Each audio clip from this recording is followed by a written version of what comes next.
after a forgettable road trip, and they'll send one of their best young arms to the mound in Jared Parker. The young righty has been great of late, but has been plagued with lack of run support. Parker will have his hands full as Josh Hamilton and the Rangers make their first visit to Oakland in 2012. The former MVP has been unbelievable the first 2 months of the season. It's the A's and the Rangers, the first of 4, and it starts right now.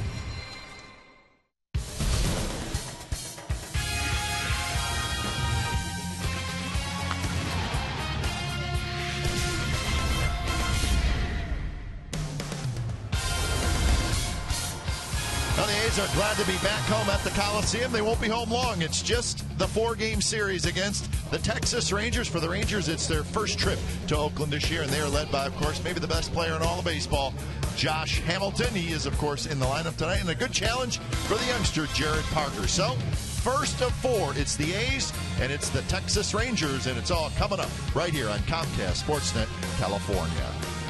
Good evening, everybody. Welcome to Oakland A's Baseball. Along with Ray Fossey, I'm Glenn Kuiper. Well, a lot of good offensive players in the Rangers lineup, but there's no doubt who the leader is. It's Josh Hamilton. Ray, he leads the major leagues in home runs and RBIs. An unbelievable start for this young man who's a free agent at the end of the season. He's not talking contract. He's just swinging the bat, and what a job he has done. Triple Crown numbers, no doubt that he is putting up, but one of the things about him is very aggressive, always has been. It's amazing how he is able to make contact sometimes on pitches that are completely out of the strike zone, or better yet, when pitchers make mistakes and give him a pitch to hit. I still think the best way is not throw him a strike, because anything that he gets near the strike zone, he crushes the ball. He hits the ball to all fields. He can do anything he wants with the bat. Also, he plays great in the outfield, but man, he's swinging the bat unbelievably. Now, Hamilton was Player of the Month in the American League for April, and he was just named the same thing for the month of May. So Jared Parker, that's his challenge tonight. You know, Parker's really pitched well as of late. Unfortunately, he has no wins to show for it. He hasn't won in his last 5 starts. Well, amazing. I think you said it best, just no run support. If he continues to pitch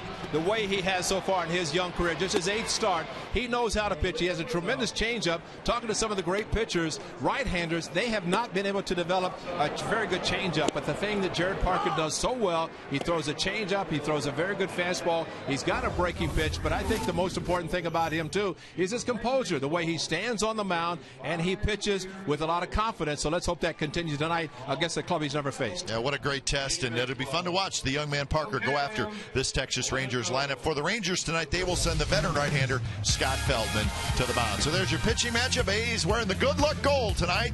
It's the first of 4, the A's and the Rangers coming up.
AT&T. Rethink possible. And by Toyota. Check out the great deals at your local Toyota dealer today. A's take the field behind their starting pitcher tonight, the young right-hander Jared Parker.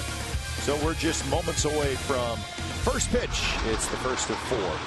A's and the Rangers game time weather brought to you by the Santa Cruz Beach Boardwalk. Get to the beach. The admission-free boardwalk is now open. 57 degrees, so a cool night after some rain in the Bay Area today.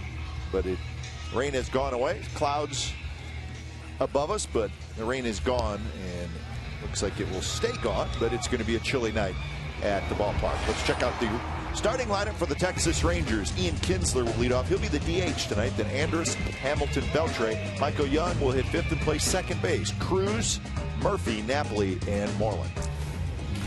And it is right-hander Jared Parker on the mound for the Athletics, making his 8th start for the Athletics and 9th of his career. But Jared Parker facing this very good Rangers team for the first time. But I guess if there's a silver lining there, he's facing them here at the Coliseum instead of at their home park in Arlington, Texas, where it is a launching pad. Of course, they have them. They can hit them anywhere, but Jared Parker will test his fastball and changeup against his club. Defense for the A's tonight. Cowgill in left, Cespedes in center, Reddick in right, Inge, Pennington, Weeks back in there, and Kaiahui on the infield with Suzuki doing the catching. So we're set to go as Ian Kinsler steps in. A's are back home. Very quick homestand. 4 games against the Rangers and then back out on the road for the Athletics. So they'll try to make the best of their short stop back here at the Coliseum. And first pitch of the ball game is the ball. So we're underway. 7:07. First pitch thrown by Parker. Swing and a miss by Kinsler. So Kinsler getting a half a night off as he is the designated hitter. Well, Michael Young is the one that can play at so many different positions, and tonight he is at second with Kinsler getting the DH role. And now 1-2. Kinsler 279 with 6 home runs and 24 runs batted in. And Washington has the Texas Rangers rolling again. Of course, 2 straight World Series appearances. As much as they'd like to have the big trophy, they got close last year. But it's a talented team and has all the makings of a team that could go back again this year, certainly. Well, they had a little bit of a challenge in Anaheim over the weekend, losing 2 of 3 against the Angels. They won yesterday to salvage 1 of the wins. Reddick coming in, and he reaches down and makes the catch. A little bit of a tough read. He is in the sunshine out in right field as Reddick, but he makes a nice running catch. 1 out. A little bit of an inside-out swing by Ian Kinsler, and you're exactly right about the sun. You see the sunglasses on the right fielder, Josh Reddick, with the inside-out swing. He got a little bit of a late start, but able to charge in and make the play. Boy, your face in the sun. He just got it right at the tip of his webbing, took it into his glove, cradled it after making the catch. Fine to myself. So here's Elvis Andrus, who takes low. So Andrus, the shortstop, 3'11". The clean-shaven Elvis Andrus. Yeah. He's already young. He does not have to shave to look younger. That's kind of what he did. Homer and 26 RBIs for Andrus. Hamilton waits in the on-deck circle. So the Rangers are 32-22. That's the best record in the American League, and that's the second best record in the major leagues behind the Dodgers. But the Rangers have been slowed down a little bit lately. They just lost 2 out of 3 in Anaheim, and overall they've lost 4 out of their last 5. But Adrian Beltre made an unusual error, had a ground ball to him with a runner at third in Anaheim. Made an error. Kinsler made an error. Long run for Reddick near the bullpen. He goes into a slide. He cannot quite come up with it. So a long run for Reddick.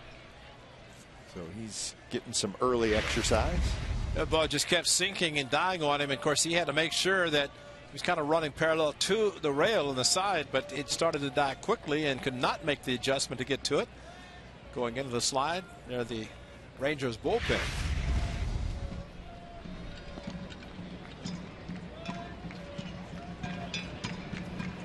So another 2-2 to Elvis Andrus, and a changeup, strike 3 call.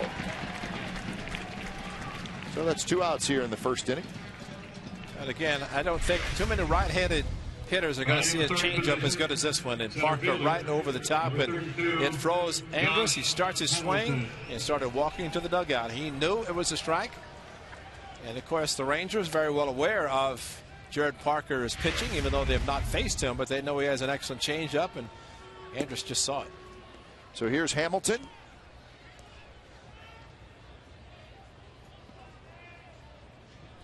There's the changeup. Goes at 13% of the time, which may not sound like a lot, but Parker seems to use it at the right time, and it's a terrific pitch. Back-to-back pitches to Hamilton. He took both of them. And now 3-0 to Hamilton. Monster season, 354. 21 homers, 57 RBIs. He just looked at Dave Anderson. He's not going to be taking a pitch if it's close, although that's a pretty good pitcher's pitch. Get a guy who swings the bat as well as Josh Hamilton does. No restrictions. You like it, you swing at it. And that one is a changeup that floats outside, so it's a 2-out walk to Hamilton. So that's the first base runner of the ball game. And here's Beltre. Well, after the second loss to the Angels, Ron Washington had a meeting with his ball club and simply told them, you're a good ball club. You've played good baseball. Catch the ball. You're going to win a lot of games. And he felt they were just a hit away from winning the first 2 games against the Angels late in the game. But they did not, but definitely took advantage yesterday. Well, these 2 teams played that short 2-game series in Arlington not long ago, and each team won a game. The Rangers are 9-9 against the West so far this year.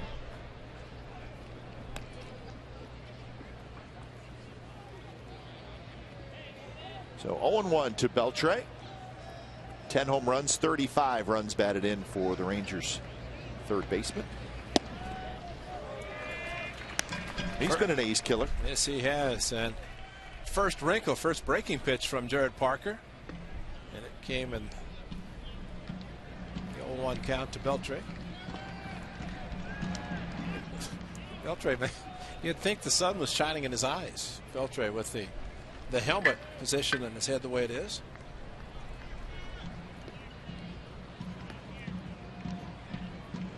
Hamilton takes off. The pitch is high. Throw to second base is in time, and Hamilton's out. So Kurt Suzuki throws out Josh Hamilton, and that's how the top of the first comes to an end.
Cespedes is in there. Rest of the lineup: Weeks, Calgo, Reddick. There's Cespedes in the cleanup spot. Then Smith, Inge, Kaihue, Suzuki, and Pennington. And it's right-hander Scott Feldman on the mound for the Rangers. And it's supposed to be Natale Feliz, but Feliz has been on the disabled list. So the record for this young man is he has making his 5th start as a result of Feliz going on the DL. He was in the bullpen, was Feldman, and he takes over, having had the experience of starting. 2 and 4 seam fastball, curveball, changeup. Of course, the A's have seen him 9 times out of the rotation anyway. A nice little stretch going for Jamal Weeks, as that average is now up to 228. And it was under 200 for a long time, but he is battled back and starting to hit the ball well. Couple home runs, 5 RBIs for Weeks. And he whips this one towards center field. Hamilton playing shallow, gets back. He's under it, and he's got it for out number 1. Rangers defense tonight has Murphy in left, Hamilton in center, Cruz in right, Beltre, Andrus, Young, and Moreland on the infield, with Mike Napoli doing the catching. So here's Colin Cowgill. So Cowgill getting some extended playing time. He's a hot hitter right now. He's got 11 hits in his last 22 at bats. And that's why he's in there. Yep. Coco Crisp really struggling offensively. And when you've been shut out in 3 of your last 4 games. Really? I didn't realize that. How about? You got a hot hitter. He's got to be in there. Well, the A's starting their 2nd, 3rd of the season. 54th game yesterday, and of course got a helmet on, which that's maybe he's got Ty Waller or Gallegos helmet, because that's a non-ear flap. You don't see a lot of those unless coaches are wearing them. That's Gags, Mike Gallego, and Ty Waller at first base. Coach is required to wear helmets now on the bases.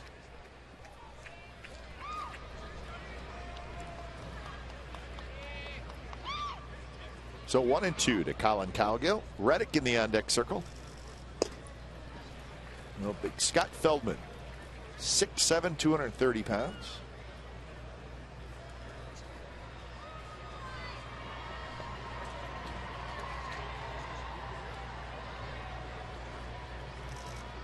Two pitch swing and a miss by Cowgill for out number 2. Kurt Suzuki to end the top of the inning threw out Josh Hamilton, and Hamilton going to what looked like an awkward head-first slide, and as he hit, his left arm was up, and that's where Jamal Weeks got him. As his right hand wasn't quite on the bag yet, and the left arm extended, and just seemed to be a very awkward head-first slide. It's not your smooth, almost to the point if he goes feet first, might have a better chance to steal it.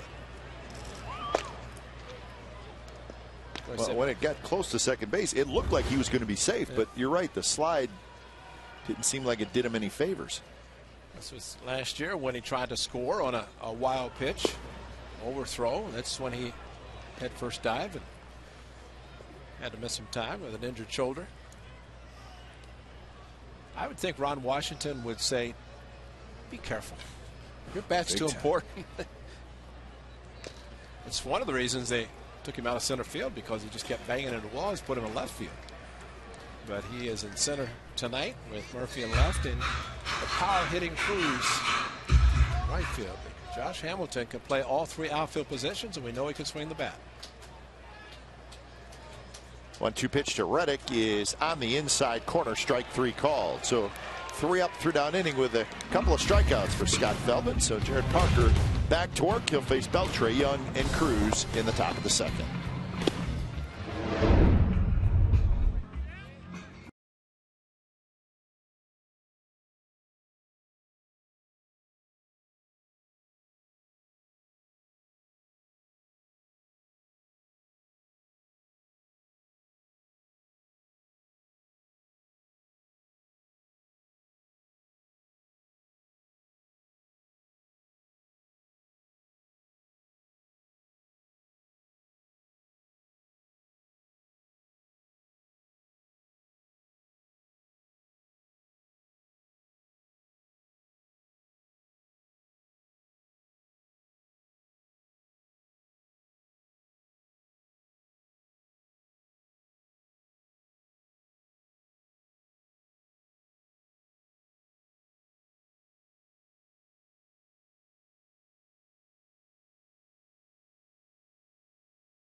Adrian Beltre steps back in. He was in the batter's box when Hamilton got thrown out trying to steal.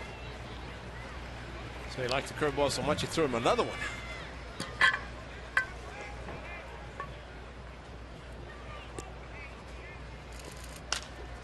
That one hit well above the Rangers dugout. You mentioned Adrian Beltre. Good numbers, great numbers against the Athletics. The Dodgers, Seattle Mariners, Boston for a year, and now the Seattle Texas Rangers. The A's had an opportunity. He's tried to sign him back-to-back seasons before he went to Boston and before he signed that big contract with the Rangers. But he is a powerful bat in the middle of a powerful lineup. In his last 13 games against the A's, he has hit 9 home runs.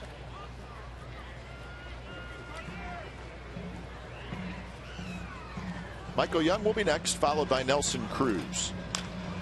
Breaking ball, and Beltre saw it, took a big rip at it, rolls it foul. Well, he recognized it, and you're right, a little bit of a hesitation in his stride, but still able to make contact. Nothing else to protect, get another opportunity. Swing and a miss. Chase down low, and that's a strikeout for Parker. Oh, here we are. It is coming soon, very soon. Tweet up with the Oakland A's tomorrow. It is tomorrow, June 5th. Your special field level ticket includes early access to the East Side Club, where appetizers and non-alcoholic beverages will be served. A's players will join in for a Q&A session, followed by local media members. Tweet at Athletics your questions for all Q&A sessions using hashtag Athletics Tweet Up. Had to go slowly there. For tickets, call 877-493-BALL or go to oaklandathletics.com/tweetup. You'll be there tomorrow? Yes, I will. 1-0 to Michael Young. Make it 2-0 to Michael Young.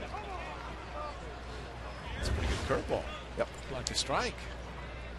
That thing Kurt Suzuki already is doing is backing up off-speed pitches, change-ups, curveballs. Jared Parker did not face the New York Yankees. The umpires, Jerry Darling behind the plate. Jerry did not face the Yankees, but you can look at this lineup similar to that of the Yankees in that 1 through 9. Really can't catch a breath. And that's good for a pitcher because he has to really bear down every pitch he throws to every batter. Michael Young skies one to right field. Reddick has it for out number 2. And the thing the Rangers do, just like the Yankees do and the Red Sox, good hitting teams, they will talk. Batting in the 6th position. They will try to pick up some Right sort of a fielder, pattern. So that's why Kurt Suzuki does a very good job. That game, he was not particularly great because he didn't feel that great, but he has since then, and he's pitched well. Just not a lot of run support. Practically no run support. In fact, A's have a note. It says he has received just 1 run of support in each of his last 4 starts. It's tough to get wins when that happens. He's doing everything he can. 2 starts ago against the Angels, 7 innings, 1 run, and a no decision. His last start, 6 innings, no runs, and of course that was the game that Willingham hit the home run. Weeks, nice play, takes a hit away from Nelson Cruz, and that's a 3-up, 3-down inning. So very nice play by Jamal Weeks.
$10 cash every hour from 2 p.m. until midnight. Visit cashcreek.com for details. Bottom of the second inning at the Coliseum. No score between the A's and the Texas Rangers. Cespedes to lead it off, and then Smith and Inge against Scott Feldman. 244 with 5 homers, 22 runs batted in for Cespedes.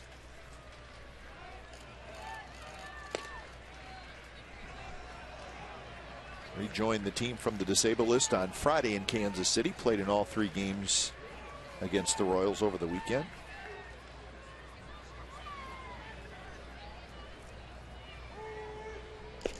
That went on the inside corner, 2-1.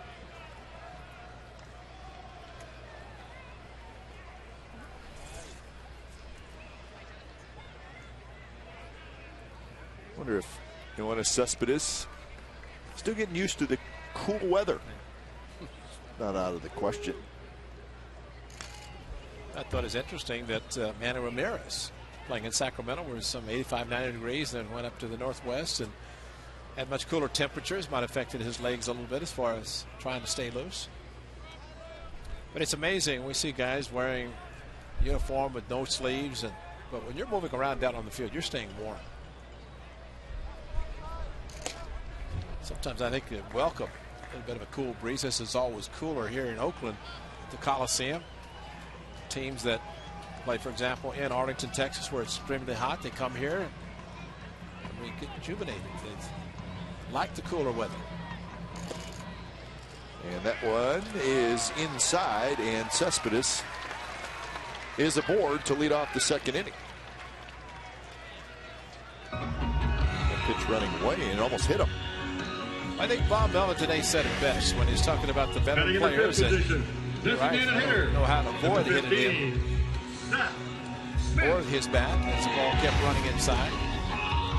But there's no doubt certain players have to step up, and I think the way the lineup now is starting to move around with Cespedes back, Inges back in the lineup, and bottom line, there's certain guys in the lineup are going to be pitched carefully, pitched around. I think Reddick is one, Cespedes and others, so maybe the other guys up and down the lineup get an opportunity to swing the bat, which they can do, and see him do it. Bouncer, and Moreland grabs it, but it's a foul ball. Home plate umpire Gary Darling makes the call.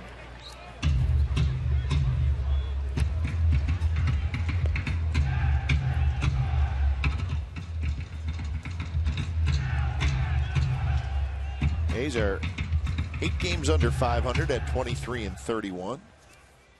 Their record within the division is 8-10.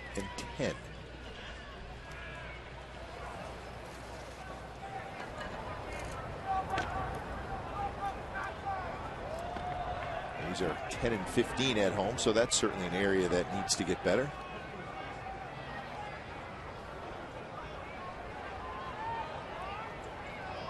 Oh, 0-1 to Smith. Cespedes decent lead at first.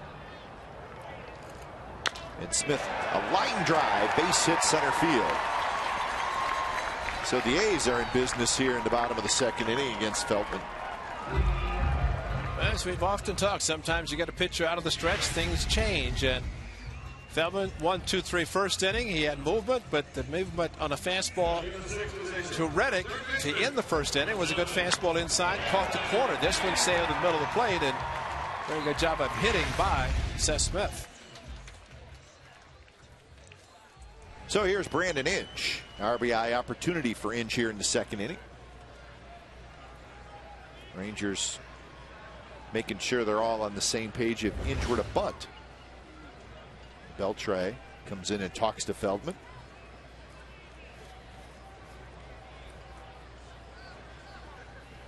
Inge hitting 194 with 4 homers, 17 RBIs.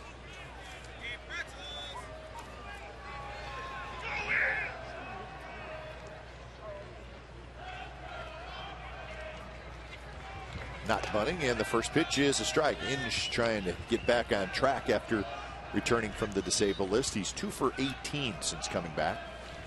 Well, the reason I could think that the Rangers are thinking the A's would be bunting is because they've not scored a lot of runs, and even though Brandon Inge is not your sort of typical sacrifice type player. He will bunt.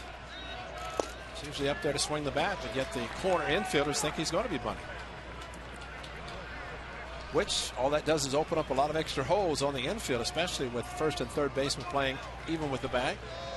On the left side and right side, huge hole between the corner infielders and the middle infielders.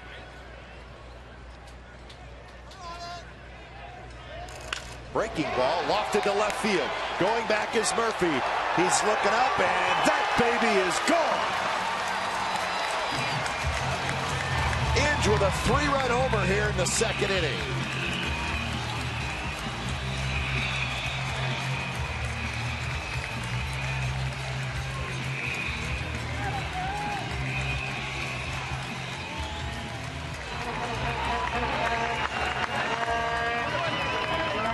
Certain hitters like hanging curveballs. Watch this ball hang. Curveball and Brandon Inge. Great extension. And really just unloaded. And I think he knew it was gone. Because he's already hit now 3. Brandon Inge and Reddick hit a total of 3 in the month of May. The only 3-run home runs hit by the Athletics in the month of May. 2 by Brandon Inge, 1 by Josh Reddick. Coincidentally, Inge goes on the DL. No 3-run home runs. But he comes back, and on June the 4th, he hits another one. So just like that, the A's lead 3-0, and here's Keila Kaiahoe. Still nobody out here in the second.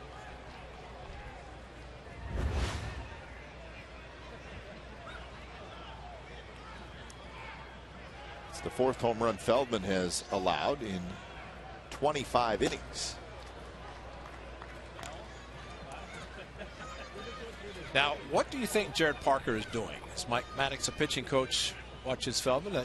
Jared Parker, with all the lack of run support we're talking about here in the second inning, he's got 3 runs. Just don't faint. Just make sure you go back out and enjoy the luxury of having 3 runs and just putting zeros up. The ERA at the Coliseum. Remember, Feldman is a Bay Area guy. He was not born here, but he grew up in Burlingame, went to Burlingame High School, pitched at the College of San Mateo, so I'm sure every time he pitches here, he probably has friends and family. And he has not pitched well.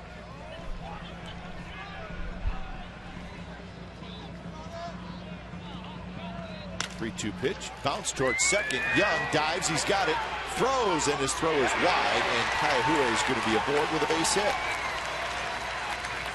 Well, Brandon Inge, again, cannot see these too many times because I like to see a hitter adjust on a curveball. And he did. Really, this just an upper body swing by Brandon Inge. He's so strong.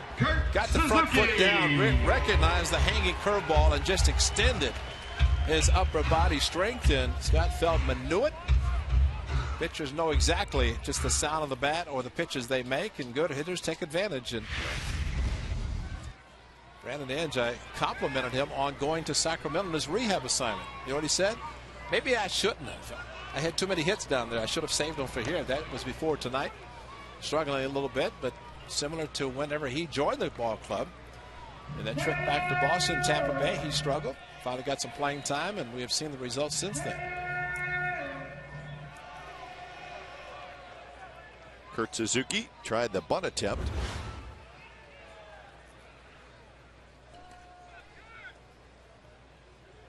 Kurt 206 with 15 RBIs. High strike called, and it's 0-2.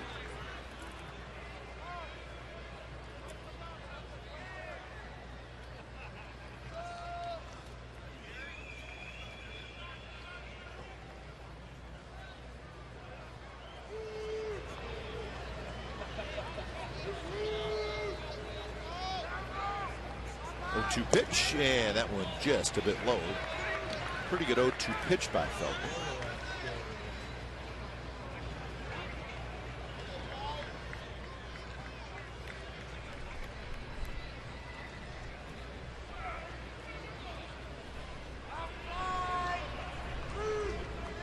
Short lead by Kaiahoe at first, and that's a base hit to center field. So Kurt Suzuki has a base hit. He's Rangers have come out swinging against Feldman here in the second inning. And remember, it all started with a walk. And before that ball even landed in the outfield, Mike Maddox was off the bench and heading out to talk to his pitcher, and now bringing Mike Napoli back. But another kind of a slider, this one. Kurt Suzuki, very good extension on a pitch away from him. And back up the middle. Didn't try to pull it, stayed back, did not roll over and hit a ground ball. Instead, a solid line drive to center field. For the A's catcher, who had the day off yesterday, deservedly. Josh Donaldson, a good job catching Tommy Malone for the first time. His first game caught this season.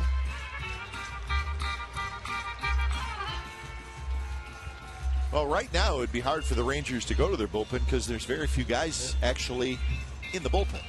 Well, they're probably up in a clubhouse. Mikey Thalblom, you know, always has a nice spread of food, you know. I guarantee you the guy who's down there is the long guy. Well, there's a coach, there's a catcher, there's a ball boy with an A's uniform on. And a pitcher, or a couple of pitchers, are considered in the bullpen the long guys. They hardly ever leave to go inside. First pitch to Pennington is low. Now, the Rangers were expecting the bunt from Brandon Edge. He had a 3-run home run. They're expecting a bunt from Cliff Pennington. Could he break out? Well, Cliff Pennington was dying to break out. 0 for his last 29. Beltre stays in. Pennington not bunting, and he whips one to right. That's going to get down for a hit. Cruz cuts it off. Kayahue's going to score. Suzuki to third. Heads up base running by Pennington. He goes to second, and it's 4-0. The Athletics lead. Well, you're exactly right about the heads up base running, but even more important was the fact that Cliff Pennington just ended a very big drought. Kayahoe, a base hit with a couple of strikes. Same for Suzuki, and now Cliff Pennington on a 1-0 pitch. No bunt there. There's Moreland able with the bag, and great job of base running because Cruz came up a very strong arm. He's throwing behind Pennington. As soon as he threw to first, Pennington kept going. And a great job of base running, great job of hitting. He drives in a run. The A's have the lead, and the thing that the A's need to do is keep pounding, keep adding runs. And they do as Weeks rips one to right field. That's a base hit. 1 run scores. Here comes Pennington. The throw is late. 2 runs score. Weeks has a 2-run single, and it's 6-0. The A's lead.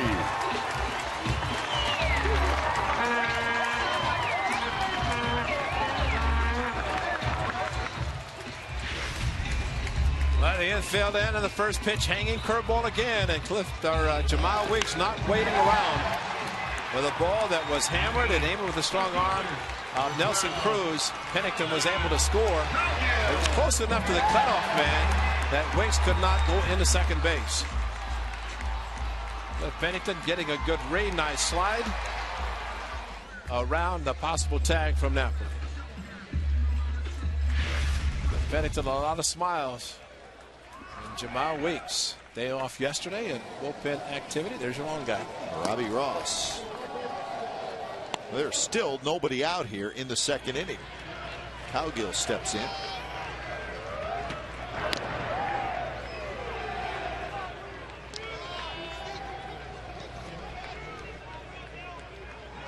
So after the leadoff walk, 6 consecutive hits by the Athletics.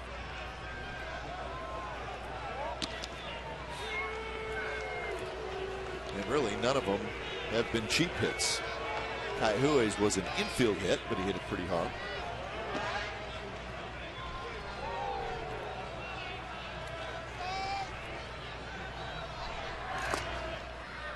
If you're a manager, I don't know if there's anything worse than having to go to your bullpen really early in the game.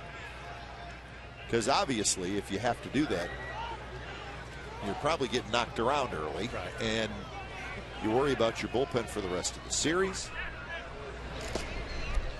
The biggest thing, and just like you said, you'd hope the guy would come in. If you're looking at a long reliever, his main objective is just trying to stop the bleeding. You do not want it to continue and give the chance, because listen, the Rangers ball club, they know they have 7 at-bats left. They're not going to quit. They have a good enough hitting ball club. And that's why it's not really running up the score. Look what the Mariners did to the Rangers in Arlington when they went down there. I think they entered the series hitting 220, 229 in a 21-run game. So against a very good hitting club as the Rangers are, you have to keep trying to add on to your score. Cowgill takes a strike. Well, they lead everybody in runs scored this year, do the Texas Rangers. So you know what you're getting when you square off against these guys.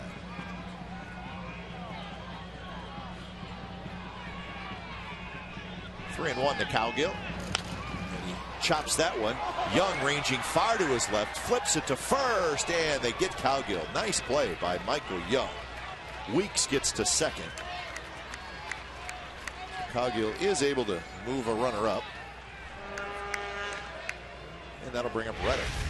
And it was a very good play by Michael Young, who can play second, third, short, first, and a very good play. And remember,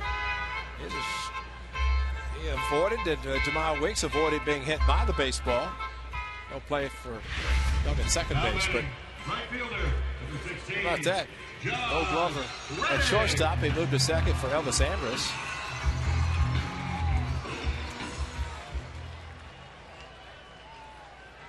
So here's Reddick, who struck out looking in the first inning. RBI opportunity.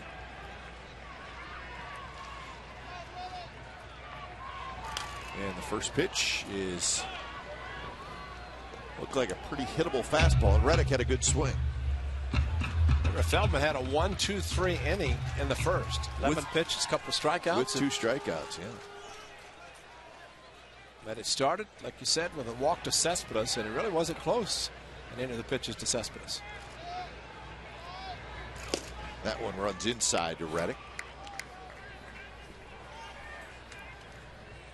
So a 6th spot for the A's this inning. Most runs in an inning this year.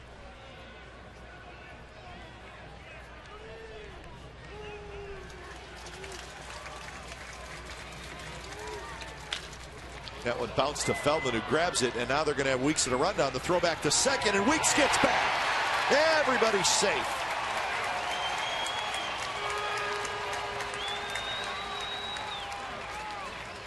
A nice play by Feldman, but the smartest thing that Jamal Weeks did, he did not get in a rundown. He went back to second. He took his slide to the outside part of the bag, and there he's out, but very quickly getting back. You can see the slide as Andrus tried to tag him as he was to the first base side. Jamal Weeks went to the outfield side, and the second base umpire did not assume that even though the ball beat Jamal getting back to the bag, that it was out. Good positioning by Scott Berry, the second base umpire, to make the correct call. So the inning continues, and here is Cespedes, who led it all off with a walk. So the A's have batted around, and there's still just one out.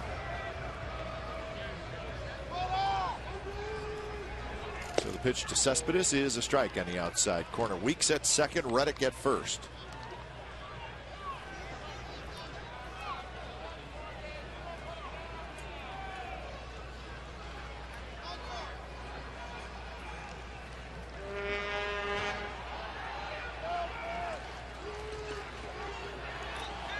Brandon Inge with the big blow in this inning, 3-run homer. Wow. Looked like a pretty good pitch, but Gary Darling said no, it's outside. So 1-1 the count.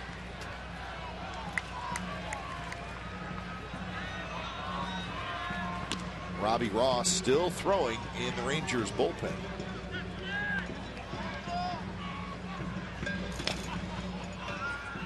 And that's another thing for Ron Washington, Ray, is he knows his offense is so good that he really has to do everything he can to keep the deficit as close as he can, even though it's only the second inning. Well, that's the key, the second inning. Well, it's just gonna, the requirement is for Jared Parker to go out and keep pitching the way he has so far. And Cespedes swings and misses at a pitch inside. But that's why you have to keep scoring against the Rangers. Most runs in the majors by quite a margin. 19 more than the Red Sox. And a beautiful thing about the game of baseball, there's no such thing as embarrassing the opposition as long as you don't run. Just try to steal bases when you have a big lead, but nobody ever expects a hitter to stop hitting if he has a pitch to hit. Smith takes a whack at the first pitch and dribbles it foul. It's nice to just be talking about a lot of runs, isn't it? Because it's been a while.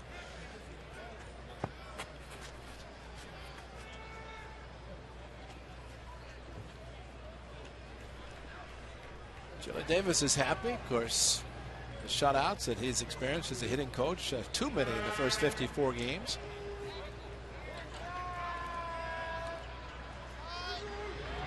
That one up and in, and the count 1-1 to Smith, who lined a single to center field earlier this inning.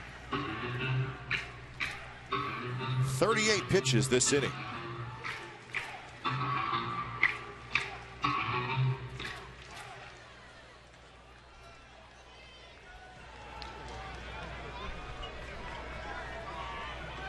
Smith trying to bring home run number 7 this inning. Another breaking ball, and it's hit foul down toward the Rangers bullpen.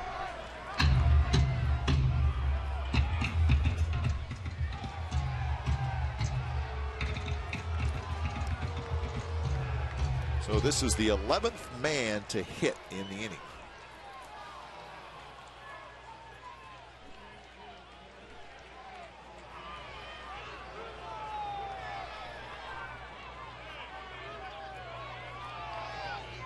One-two pitch inside with a fastball, leaving the count at 2-2.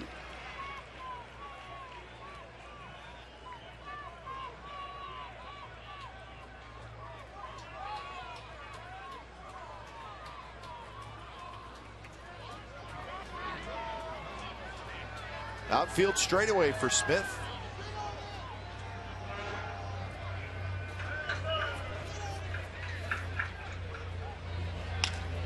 And he slices one down the left field line, and that will be just foul. One hop into the seats.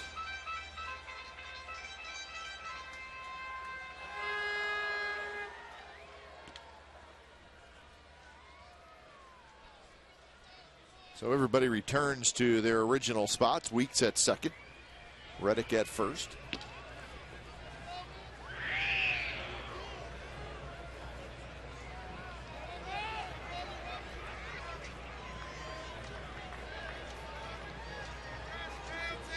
Well, Feldman must feel like he's been out on the mound for about 2 hours.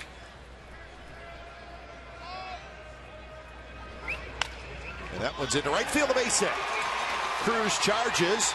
Weeks digging around third. He will score. Reddick to third, and it's 7-0.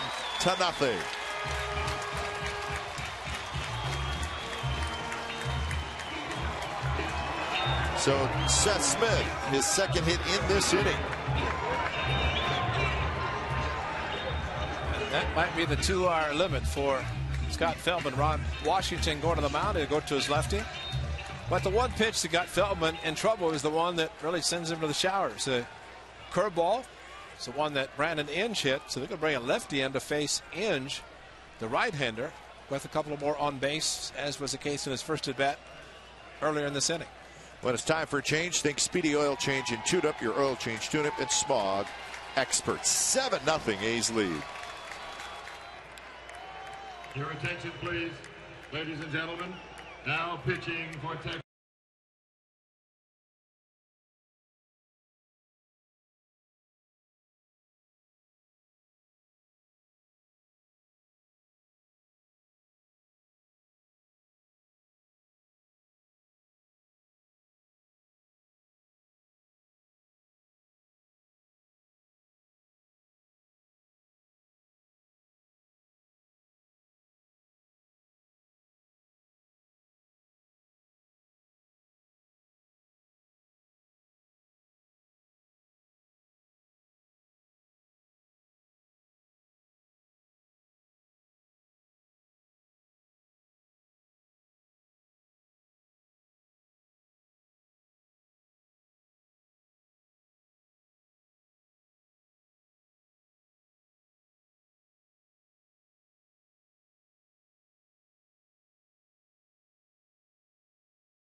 your picnic blankets and enjoy the show from the outfield grass. On-field capacity is limited. For tickets and information, go to oaklandathletics.com/fireworks.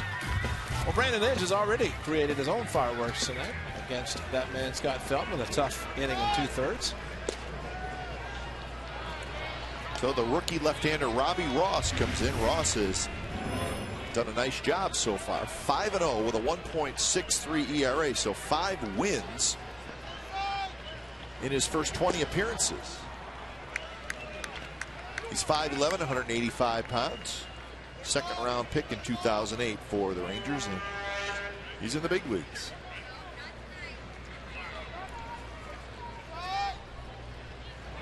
Inge loops on the right field, and that's going to be a base hit. Another run is going to come in to score. That's Reddick, and it is 8-0. The A's lead.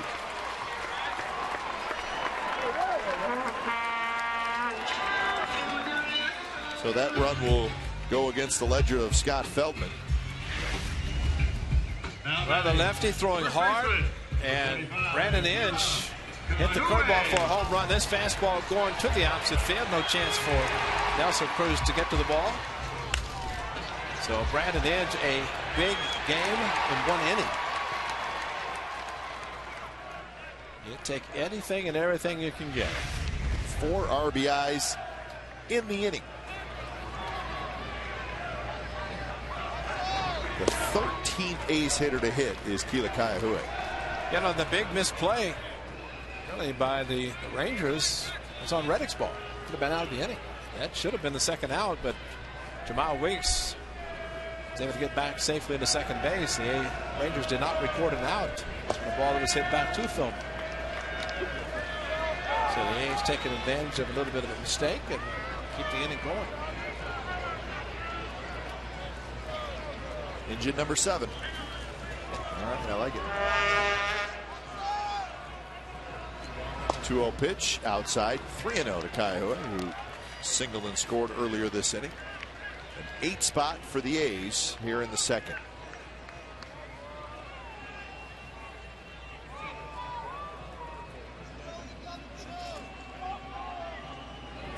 Pitch, that one right in there first try.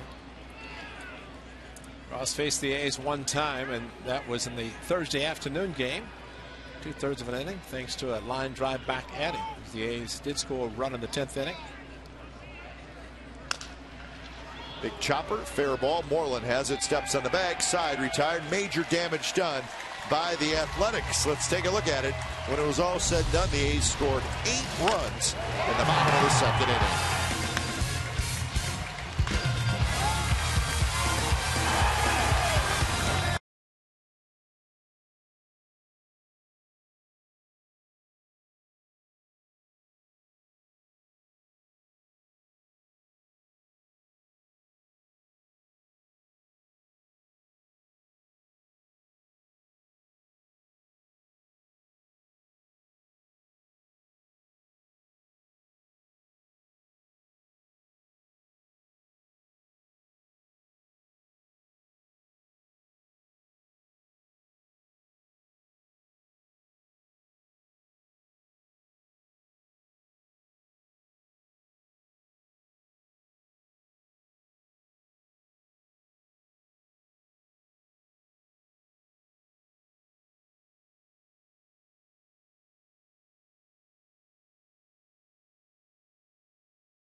bottom of the second inning alone. How about that? So 8th spot for the Athletics.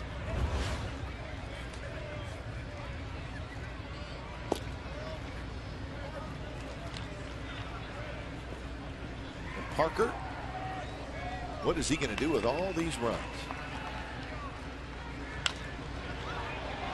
He's going to follow his catcher, and Kurt Suzuki has already called at least one changeup in this at bat. The 3 pitches to Murphy, and Kurt Suzuki is good enough to know that even though big run support, pitch and call a game the same way.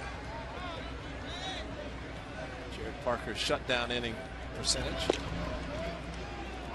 Worst thing a pitcher could do is just stay with fastballs after he gets a big lead, because good hitters take advantage of those fastballs. So Kurt Suzuki will continue to call his normal game. And there's the changeup on 2-2 that stays outside. Full count to David Murphy. He'll be followed by Napoli and Mitch Moreland.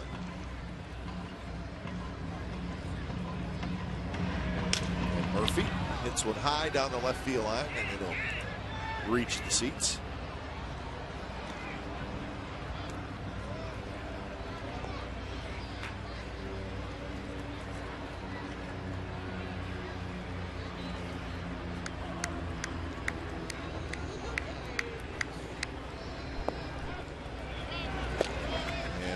Takes high. So a leadoff walk to David Murphy. Here's our Farmers Insurance report card. Ratio is home runs hit for every fly ball allowed. Mike All right. Napoli. Jared Parker, the best ratio, 2.33. Home runs hit for every fly ball allowed.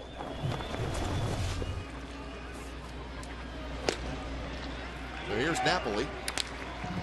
Never heard of that stat before. It's a new one.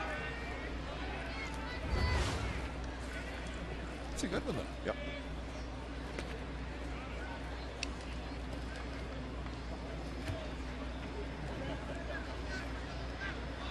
So Napoli with 9 home runs, 27 RBIs, hitting .252.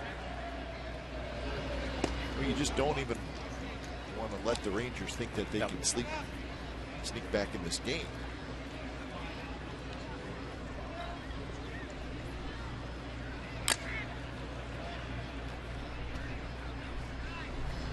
That one's outside. 2-1 to Napoli. Well, as many hitters went to the plate for the Athletics, that meant that Jared Parker had to sit a long time, but you always appreciate the opportunity to sit, especially with the run support. He might have been in the dugout for 40 minutes. All that time Scott Feldman was on the mound. His defense was behind him. Napoli skies one. Hayahue, foul territory near the coach's box, and he's got it. So Napoli fouls out, and that's out number 1.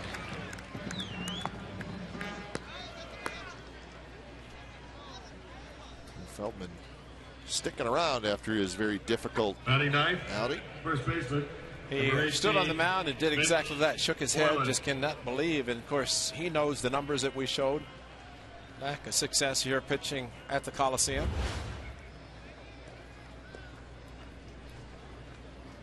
The 1 out for Mitch Moreland. Well, we're going to be joined by Eric Kubota, the director of scouting for the Athletics, in just a little bit. Of course, today, first day of the Major League Baseball draft. Busy day. It was the first round and the sandwich picks between the first and second round. The selections made today. The A's had 3 picks today, so we'll talk about those 3 picks with Eric Kubota in just a little bit. The A's just made their final pick for the day, so Eric's wrapping that up, and then he's going to sneak in and visit with us. So it's a big draft for the Athletics. 5 picks of the first 74, and 3 of those today, and they just finished it up. 0-2 to Mitch Moreland, and he pops that one foul. Not a bad guy for Ron Washington to have hitting in the 9th spot of his batting order. Mitch Moreland, a very powerful hitting first baseman. 8 home runs, 20 runs batted in. Your 9th place hitter. Not bad. So Jared Parker knows that even though he's hitting 9th, he's not your typical 9th place hitter. Just look at his numbers. I think this is just as much of a learning experience for a pitcher as what he's experienced in his last 4, not getting into run support. Now all of a sudden he has it. How does he pitch with all these runs? How does he make sure that he walks away a winner and pitches deep in a game? Yeah, that's a good call.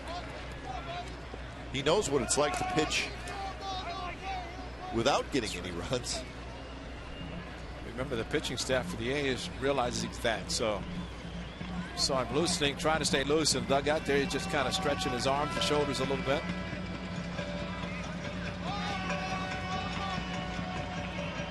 2-2 pitch to Moreland. And just cues that one foul.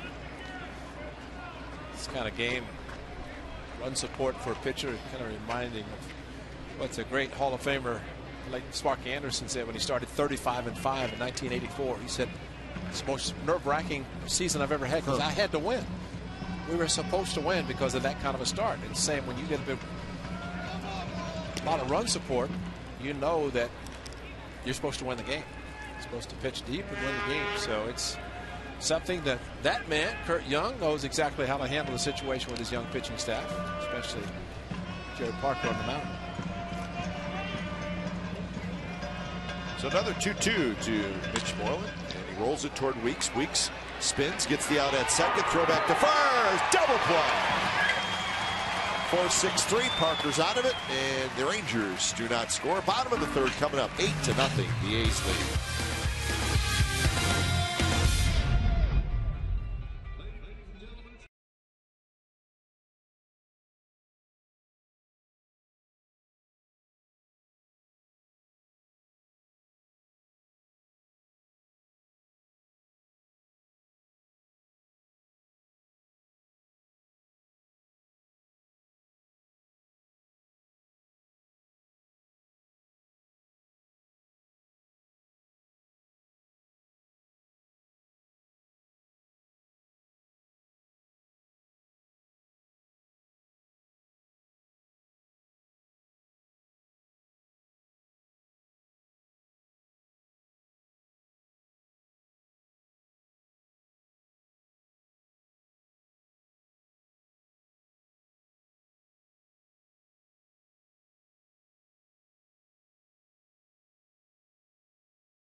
Really, maybe one of our all-time favorite outfits, and it's being worn by that gentleman.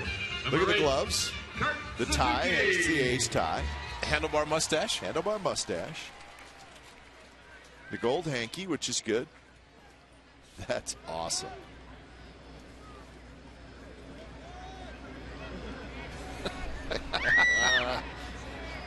Very nice. See, now, he legitimately stood in front of the mirror before he left the house and said, I look good. And he does look good. He does look good. Cut the white pants. White pants. The green shirt, sleeves hanging out the... Okay, here's the question.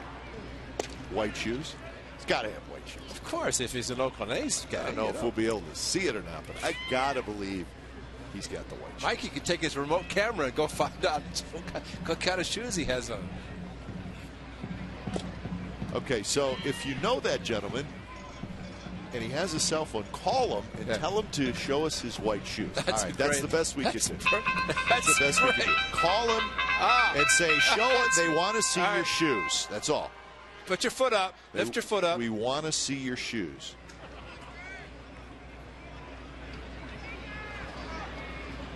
Lift your shoe. He's hearing it. A little bit of a delay, but that's okay. He'll show us. And you know what? I'm afraid I'm going to be disappointed if he doesn't have white shoes. I think he would have shown us already if he had white shoes. So white loafers? I mean, I got a couple pair of white loafers at home. Do you? When do you wear them? Never. Never and never. 1-2 to Suzuki, just a bit outside. Well, I don't think he can wear that white outfit with anything other than white shoes. Exactly.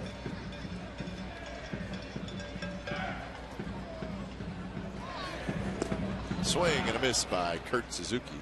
So Robbie Ross gets the strikeout.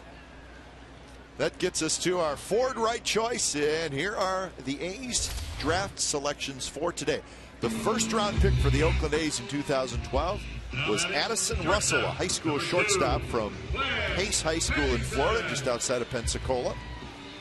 With their first sandwich pick, the 34th pick overall, another high school shortstop, Daniel Robertson from Upland High School. And then with the 47th pick, they took Matt Olson, a big left-handed swinging first baseman, another high school kid from Georgia. So how about that? 3 high school picks, 11th, 34th, and 47th. So that's your Ford right choice. So A's fans, there's your first 3 picks. And the draft is coming to a close for today. But the A's will have pick number 62 and pick number 74, so they have more work to do. And then on into the 3rd round and the 4th round. Mitch Moreland into foul territory, makes a running catch. So that's 2 outs. Some of the other names, that's the top 10. A little bit of a surprise, at least seemed like it, as Carlos Correa, young shortstop, was the first overall pick by the Houston Astros. You see Kyle Zimmer. The Royals took him with the 5th pick. He's from USF. And Mark Appel went 8th to Pittsburgh. He's the right-hander from Stanford. Mark Appel from Monte Vista High School in Danville. So out our way and went to Stanford. So congratulations to those 2 Bay Area youngsters, Kyle Zimmer and Mark Appel. Eric Kubota has entered the broadcast booth, so he'll join us next half inning and tell us about Addison Russell, Daniel Robertson, and Matt Olson. 0-2 pitch to Weeks, and just a bit outside. Doesn't seem that long ago when Jemile Weeks sat here and Eric Kubota said he's going to be a regular second baseman probably around maybe June of 2011. And Eric was right on. Weeks strikes out. We'll talk about the draft with A's Director of Scouting Eric Kubota when we come back. 8-0 Athletics lead.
Director of Scouting for the Athletics. A busy day. I'm sure probably a busy 3-4 months for you guys, but we'll talk about the 3 picks the A's made today. Geico quote of the game is going to be what you have to say about these guys. So this is a sponsored element, so it's important. All so right. we're paying bills, and we're finding out about I'll do my best. All right, I know you'll be great. So Addison Russell, high school shortstop from Florida. Tell us about him. He's a super athletic kid with very good now baseball skills. Chance to be a prototypical 5-tool player down the road. I mean, we kind of likened him a little bit to a potential Barry Larkin type player down the road. I mean, the guy we really liked for a long time. So it says 6'2", 200 pounds, which is pretty good size for a high school kid. Going there, has a scholarship to Auburn. Scott Boros, client. So tell us about taking a high school kid who has the scholarship sitting there and who also is being represented by Scott Boros. Right. Well, I mean, more than anything, I mean, our feeling is that Addison's ready to go out and start his pro career, and we're confident that we can get something worked out with his advisor, and we look forward to getting him started on his pro career. Now, the key word there is advisor. No agents until they're professional. Are they called advisors? I mean, just to clarify that. Technically, they are advisors based on NCAA rules. Right. So Addison Russell is the A's #1 pick this year. He's a high school shortstop. And interestingly, with the 34th pick, which was the first sandwich pick, another high school shortstop, Daniel Robertson from Upland, California. So I was thinking if you pick a couple of high school shortstops, but they have to be terrific athletes if they're high school shortstops going in the first round. Yeah, I mean, I think in Robertson's case, the thing that we really liked the most about him was his bat. He was a bat guy that plays shortstop now. We think he can go out and play shortstop. We definitely think he stays on the left side of the infield. There's a chance somewhere down the road he may end up at third base, but we like the bat so much that if he did have to go to third, we think he has a chance to be a very, very quality player at that position as well. Well, Matt Olson, I just saw some highlights of him. High school first baseman, left-handed swinger, and he's a big guy. Big guy He's about 225 pounds. with a very sweet stroke. I mean, one of the premier high school hitters in the country, in our opinion. All right. So he went with the 47th pick. Correct. Now, why high school players? I mean, and I ask that because I know over the years it's changed, more college and high school. How do you determine? Obviously, I'm sure the best athletes, but how do you determine what is high school and college? I think you have to react to what the market has to offer, and I think this year it was weighted towards high school talent, and we've always said we've liked high school players, and this year the opportunities presented themselves that the high school guys were the way to go for us. Typically, how long do you give a high school player to develop and what you hope to be a major league player versus maybe a college player? Well, I think in general, obviously, you're looking at maybe a little longer timetable, but each player has their own timetable when it gets right down to it. And what we're more concerned about is, where they're at 6, 7, 8 years down the road as opposed to where they're at in 2 or 3 or 4 years. So 3 high school players taken by the A's today with the first 3 picks in the draft. Hamilton fouls it back. Eric, can you talk about, I know you're the director of scouting, but how many scouts do you have out and about in the country that you all get together now to make the draft choices? We probably have 25 scouts down in our draft room right now. They range from area scouts to cross-checkers to special assistants, special advisors, our office people, David Forrest and Farhan Zaidi and Billy, they go out and see players as well. Stick around, Eric. We want to talk more about this year's draft, maybe see how some of the guys from the last couple years are doing in the minor leagues. 8-0 A's lead.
It's the bottom of the fourth inning. We're talking with Eric Kubota, the director of scouting for the Athletics. And Eric, I wanted to ask you about significant changes in the draft this year, from the amount of money each team can spend to deadline to sign. There was a lot of changes, and it sounded like the changes were a major part of the collective bargaining agreement. Baseball really wanted some things calmed down a little bit with money. Tell us about that. Each team has a specific amount of money to spend. Some is more than others because obviously the team who has the real high picks are going to be allowed to spend more. But do you like it? And is it more complicating? And how are these changes affecting the draft? Yeah, it's hard to say whether we like it or not right now because we're just getting into it. It's the first time we've gone through it. But we're basically just, like I said, we're just starting out in this process, so it's hard to characterize where we're at. But you know, our approach to the draft itself really is no different than it was a year ago. It's just we're entering into new rules and signing players and things like that, and we'll see how it all works out. Do you think those changes, though, needed to be made? Do you think it's going to be better in the long run? It's hard to say because we don't know how it's all going to work out, but I think the intent that the best player on your board you're able to take, I think the way the draft is supposed to work, that was the, you know, we're trying to get back to the actual intent of the draft. Yeah. What's the deadline for signing the players? July 13th this year. So they moved it up a month. Is that all players? All players. Well, no, I'm sorry. Seniors with no more eligibility remaining can go beyond the deadline. Okay. But, So it's basically moved up a month from what it was before, which I think is significant. Definitely. Every player that we sign this year will get a chance to get out and get their feet wet in pro ball this summer, and that extra month will be a huge help in their development. I just thought that was kind of strange. August 15th, the deadline, and really almost every first-round pick wouldn't sign right up until then. Well, then it's really a waste of time to even send somebody to a short season, right? Right. Or not a short season, but any minor league team, because they're going to play for 2 weeks and then go home. Yeah, it ends up almost being a wasted year. Yeah, which is a shame if you think about it. Yeah, and it's in the player's case, it's a year off the end of their big league career probably. So it's you know, it's unfortunate for all parties the way it was prior. So I think it'll be a huge benefit to both sides to get them out that month earlier. So what happens now after this first day, which is televised, and what happens from now on for the rest of the schedule? we still have some very, very premium rounds to go. I mean, we're starting in the second round tomorrow. There's still a lot of very good players up on our board. How many ultimate will you draft before it's all said and done? There's 40 rounds. It's a 40-round limit, so we will probably go 40 rounds, which means we have an extra second-round pick, so it'll be 43 picks for us. And that's different, too, right? It used to be 50 rounds. Correct. Now it's a 40-round draft. So that's part of the change as well. And Kite mentioned before we went to the commercial break about some of the players that you did draft. And I always think it's interesting. Grant Green signed as a shortstop, now playing the outfield. Do you envision the guys, and you mentioned about you expect the guys that you sign as infielders to be there, but how does that project out over a course of career from changes that might occur? Right. A lot of things happen in the development of players, but we feel pretty confident that these players are going to be playing the positions they're playing now. But once again, there's a lot of things that go into the development of a player, and as they get higher up the ladder, there's specific needs, and you may move them around based on that. Well, you took Sonny Gray last year, a pitcher from Vanderbilt, and a lot of the talk about him was that he was very advanced. He probably could start in Double-A. Tell us where Sonny Gray is at and how he is doing. Well, he's in Double-A. He actually went out and had a significant amount of innings in Double-A a year ago and did really well. He's doing fine now. He's actually a little banged up right now, but he's doing fine. He's really advanced as far as his draft class. I mean, he's ahead of most. All right, Eric, good luck the rest of the draft. I know you've been working hard, so pick us some stars. Appreciate it. Some all-stars. Come on. We hope to. He already has.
Scored all 8 in the second inning. How about that? I appreciate Eric Kubota coming up, Yeah, because it's almost like, guys, he knows dinner's waiting, and we're taking him away from dinner. All it happens to be Scott. They put in so much work, so much time, and that's why Eric wanted Eric talk about the area scouts. A lot of scouts who are out and about and watch, and the cross checkers who watch players, and then other scouts will come in. So there's a lot of work. It's not just sitting in front of a big board and picking names. They put a lot of work into it, and as a result, you get the major league players.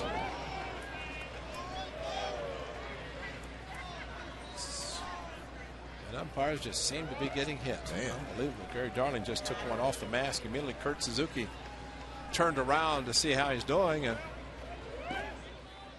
he didn't budge. Watch this shot off the mask of Gary Darling. Wow.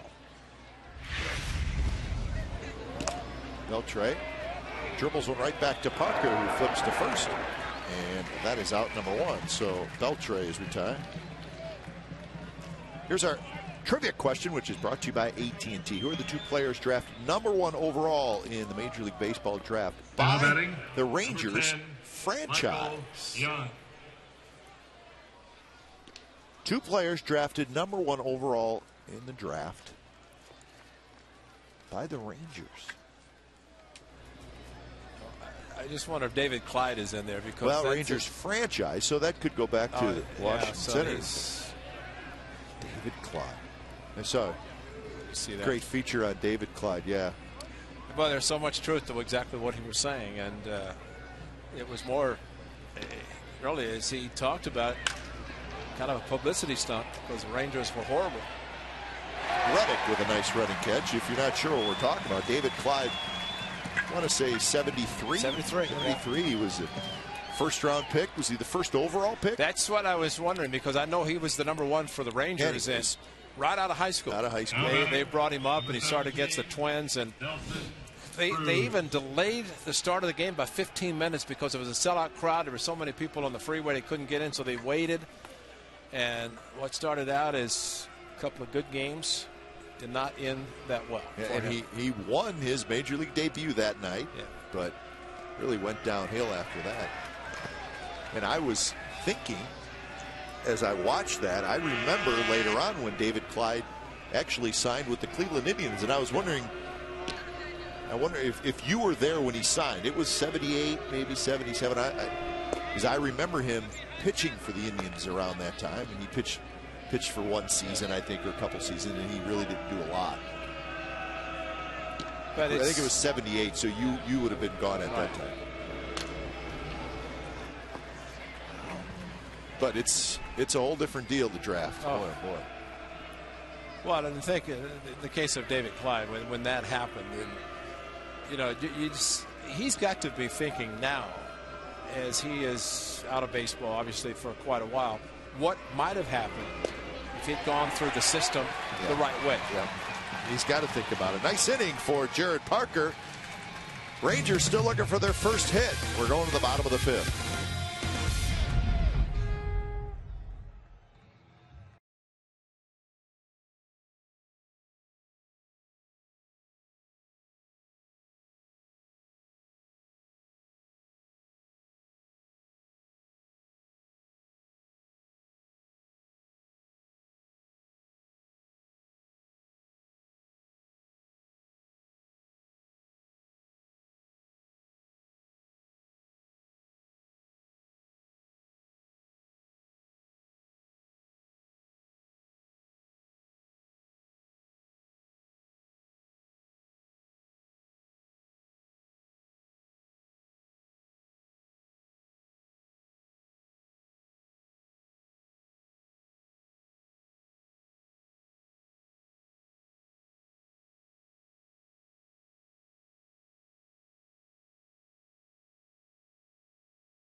Rangers franchise.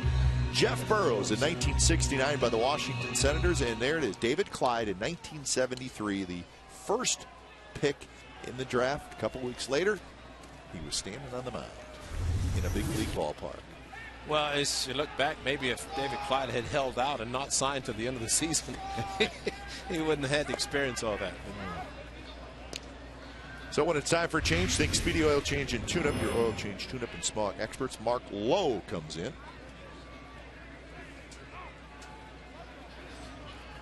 So Robbie Ross goes 2 1/3. This one's hit to left. That's hit pretty well. Murphy going back, spinning around, and that one is off his glove. Seth Smith rounds second. He's going to try for third, and he's going to make it with a sliding triple. Seth Smith is 3 for 3. Now, I don't know if we have it. Boys are pretty good with the cameras. Tommy adds to the best. But Seth Smith, as soon as he hit it, started sprinting to first base. Opposite field, great power, but he was running as soon as he took one step out of the batter's box. That is the only reason he's standing at third base. Ball came off the glove of Murphy. He got to it quickly, got it back in, made it a close play at third base. But if Seth Smith is not running as soon as he left the batter's box, he would have either been out trying for 3 or standing at second base. So a credit to Seth Smith and his hustle all the way to third base. And a nice block by Napoli. So Brandon Inge, another chance to not get a run. He's got 4 RBIs, a 3-run homer, and an RBI single, and all that happened in the second inning. First triple this year. First triple since September of last year for Seth Smith. Infield in. It's outside 2-0. Well, I knew our guys would have it. Just watch him. I mean, he is sprinting all the way. Got the hit and running and let it go, and just he did that against Kansas City. If you remember back in early April, helped the A's win a game. So good to see the all-out hustle by another A's player. Bounce to short. Andrus, a backhand short hop, and he throws out Inge, and Smith stays at third. So that's 1 out here in the bottom of the 5th. Now batting. It was too easy for him. Yeah. Yeah, he likes to hit 3-run homers to drive in his runs.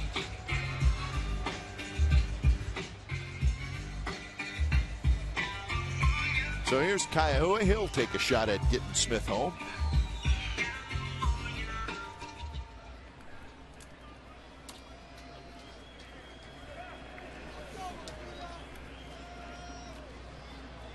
Kaiahua singled and scored in the second, and then later on in that inning, grounded out. In fact, that ground out ended the inning.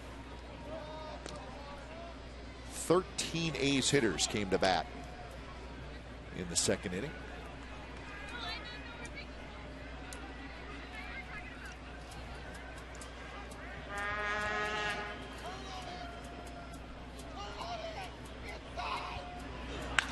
And that one's hit high to right field. Cruz can't find it. Now it's over his head, and it is over the wall. Gone. Wow. Kaiahua with a 2-run shot. It's 10-0 A's. That's a heck of a deke. Such a great decoy, you didn't see it. And Keila Kaiahua, talk about a charge. He has a couple of hits. And this one just trying to get the runner in from third base. And he did more than that, got himself in. Look at great extension by Kaiahua. And Nelson Cruz, you're right, did not see the ball initially. I don't know, the Kaiahua thought maybe he was watching Cruz, didn't think he got enough of it. But he knew he was going to get the runner in for sure. So that'll bring up Kurt Suzuki. So home run number 4 for Kaiahua. RBIs 13 and 14.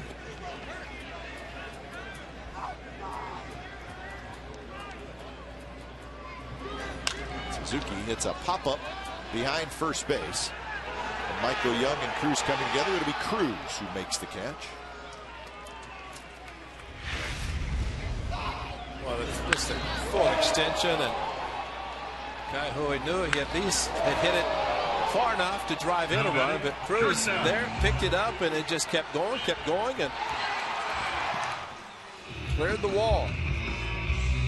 But especially a ball hit that high, don't figure he's got a chance to get out, but that's the strength that Kai Hui with his follow through and a great swing and his 4th home run.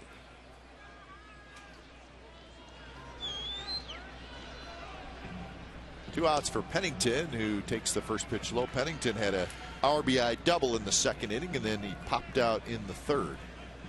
That RBI double broken 0 for 29 for Pennington, so that had to feel good.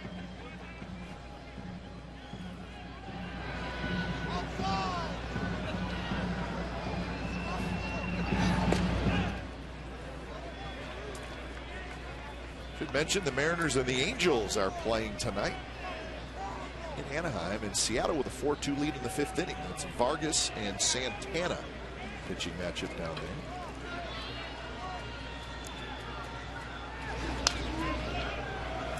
The Angels swept a 4-game series at Safeco Field a couple of weeks ago. So Seattle trying to get a little payback anyways. Still plenty of time left, but the Mariners 4, Angels 2, 5th inning. First of a 3-game series down there. Pennington rips one. Right center field. Hamilton on the run. He'll get there. Make the catch, side, retired. Keila Kaiahui, a 2-run homer. So the A's offense continues to shine tonight. We've played 5 innings at the Coliseum. It's the A's 10, the Rangers nothing.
Out of Market Game live online in HD quality.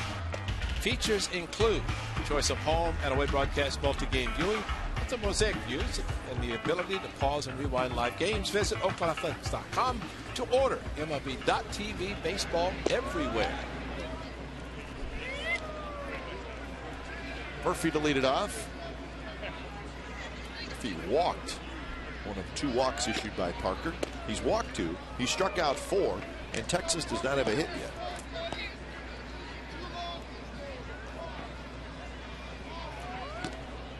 Murphy was later erased on the double play in the 3rd inning. So 3-1 the count. So caught stealing and a double play tells you that the Rangers have not had a LOB. call. Cowgill into foul territory near his friends in the bullpen. Jerry Blevins says nice play. Cowgill takes care of it. See how happy Jerry was that Cowgill caught that? He was so happy. Well, it's nice to be in friendly territory. Mike Napoli. But you got guys who can help you, and security guards will cheer. He's got the full beard growing. He never has a bad day. Jerry, he's always happy. Yeah. Checking the dirt out on the mound. Napoli fouled out to Kaiahue in the second inning.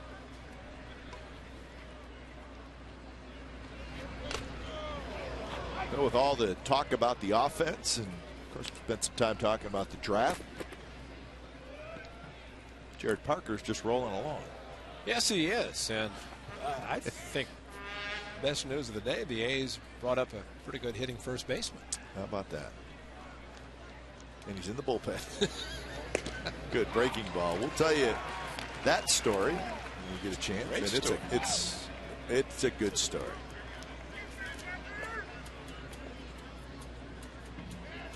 One and two to Napoli. Changeup floats inside. Mitch Moreland, a left-handed hitter, waiting in the on-deck circle.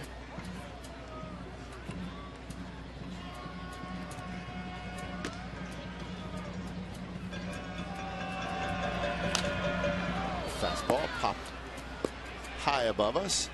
So this is what we're talking about. The A's have a new left-hander, and his name is Sean Doolittle. And he was brought up from the minor leagues today. Jordan Alberto was placed on the disabled list. A little bit of a strained left shoulder. Nothing serious, we're told. So that is Sean Doolittle. And it's a good story, folks. Sean Doolittle was a high draft pick of the A's not long ago, and he was a left-handed hitting first baseman who also pitched in college. Ran into some knee problems. Knee problems. He struggled kind of getting it back going offensively, and you tell the rest of the story, right? That's a great story. He just started pitching last fall in the fall instructional league, our fall league down in Arizona. Next thing you know, he's in the big leagues, and I think it's very close to. He was drafted about 5 years ago as a first baseman, and here he is in the big leagues on the anniversary of that day. Inge charges on the run, dug out by Kaiahue, and that's out number 2. But you're right. I remember seeing him in spring training, and he was very good first baseman, and very powerful. Had a good spring a few years ago. Brandon Inge charging, gets it on the hop, and then even better on the other end. A couple of guys have hit home runs, make a nice defensive play. Kaiahue with a good scoop at first. Brandon Inge, thank you. Always like to see a first baseman handle a short hop. But for a guy who, as you said, had knee problems and just could not come back from it and decided, well, I think I should try to start pitching left-handed. And he was a good pitcher in college, but he was also a terrific hitter. Like 30 home runs in the minor leagues. But just started pitching, and or at least started to come back pitching, and to advance that quickly when you just figure you give up hitting and start pitching again. Next thing you know, you're sitting in the bullpen in the major league city. Well, I believe the timeline is he started pitching last season, but not in games. He went to the instructional league for the A's, and that's where he started pitching competitively, and he really had unbelievable numbers this year in the minor leagues. So not only is it a great story, but now, I mean, he has a chance to be a really good reliever. And for it to happen so quickly, too. Usually they have to go down and spend several years trying to perfect pitching, but you're right, having pitched in college, he knew what it was like. Yeah. At least he had the mechanics. And so Sean Doolittle, we wish him the best of luck. We hope he's here for a long time. And again, Jordan Alberto, strained left shoulder, but not considered serious. He'll be eligible to come back on the 15th of June. Well, it's interesting talking to Alberto after he pitched in Minnesota. Remember, he came in, walked a couple of batters. There is the bearded one, and he said he was feeling it a little bit, and it was affecting his extension on his pitches. And as a reason, he felt that he could not throw strikes, and it was uncharacteristic of him the way he had been pitching so far this season. Swing and a miss. He struck him out on a 93-mile-an-hour fastball. So Jared Parker, good through 6 innings. 10-0 Athletics.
All right, we got an answer.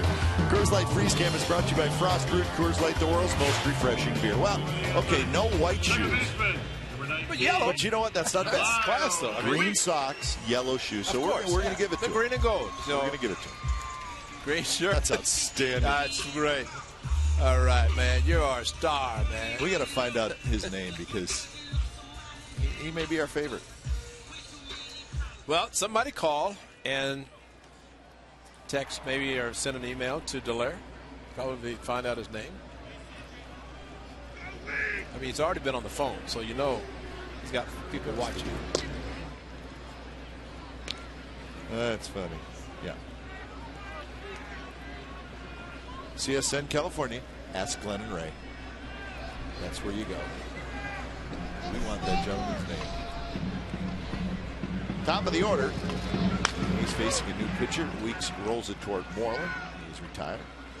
Yoshinori Tadayama. When it's time for change, think Speedy Oil Change and Tune-Up. Oil Change Tune-Up and Smog experts. There's Tadayama, the right-hander. ERA a little high, 15.19. Left fielder, number 12, Colin Cowgill. Not a lot of work.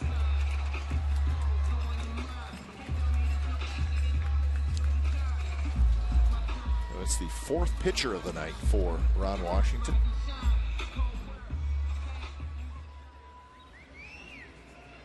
Tadayama was in the minor leagues. He was brought up when Naftali Feliz went on the disabled list.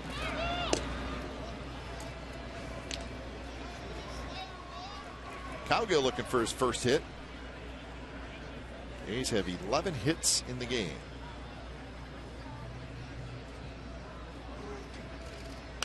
Cowgill, good swing, pops a foul back. So Mark Lowe goes just the 1 inning and gives up the 2-run homer to Philip Kaiahue.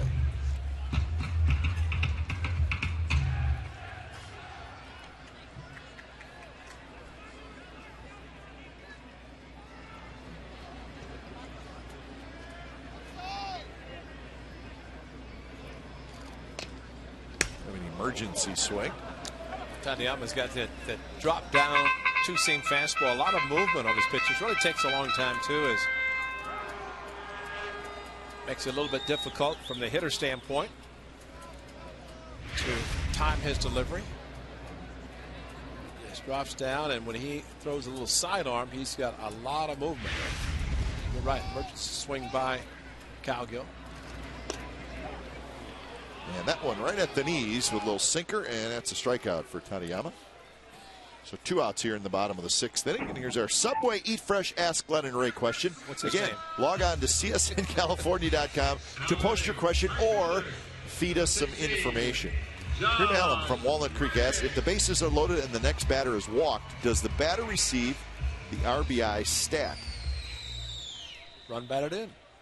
If the bases are loaded and the next batter is walked. Is walked or does walk? Is walked. Does the batter receive the RBI stat? Yeah. I think you're right.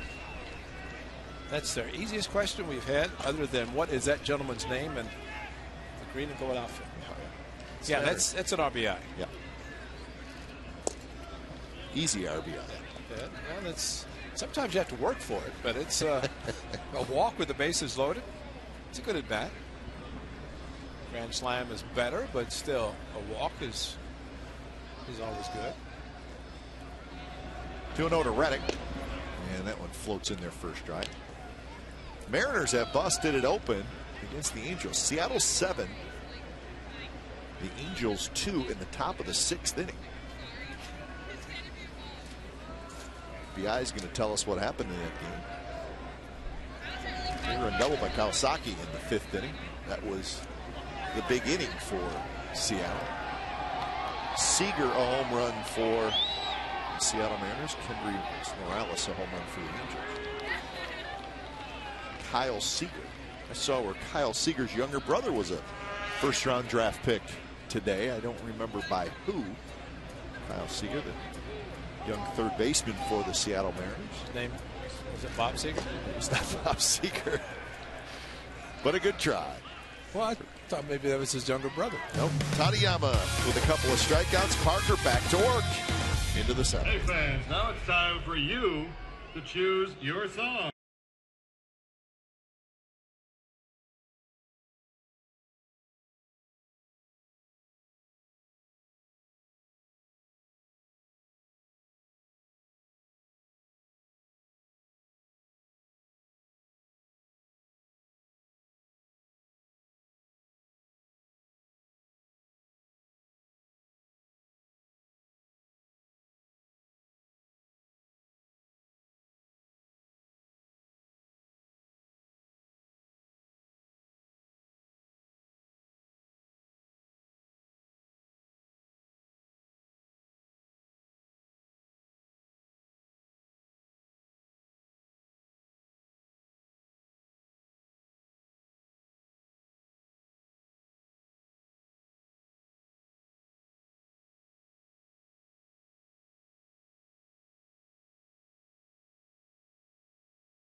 For the cycle against the Boston Red Sox.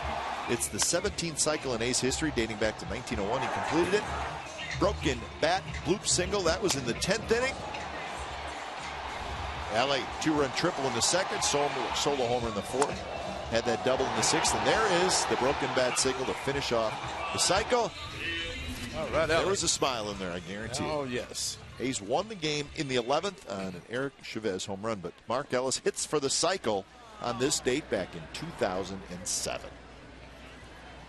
Mark Ellis still on the disabled list, so we wish him well, get him back soon. Somebody has been in conversation, and the Dodgers will be coming to the Coliseum for interleague play once the A's return from the next road trip, which will take them to Arizona and Colorado. Cespedes on the move. He's going to get there, and he tracks it down. 1 out. Wow, what blazing speed. That ball was in the gap, and in Kinsler, hit it about as well as you expect, and the speed of Yoenis Cespedes. Because remember, he played a couple of games in Kansas City in left field, back to center yesterday. This ball's in the gap, and all of a sudden, the speed, acceleration of Yoenis Cespedes getting to it without a problem.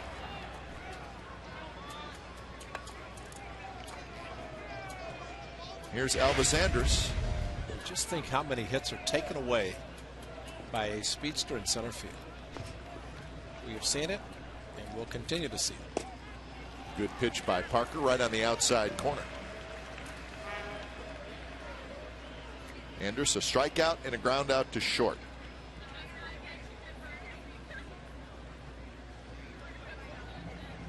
"13 in a row retired by Jared Parker since the Murphy walk in the 3rd inning. Well, things are starting to get interesting. Well, the interesting stat would be the number of pitches at 95 for Jared Parker. Good call. That, unfortunately, but bottom line, he's pitched exceptionally well. He's got a lot of run support. He's pitched very well, considering 10 runs on the board, especially after the 8-run inning. Well, the most pitches he has thrown this year in a start is 112.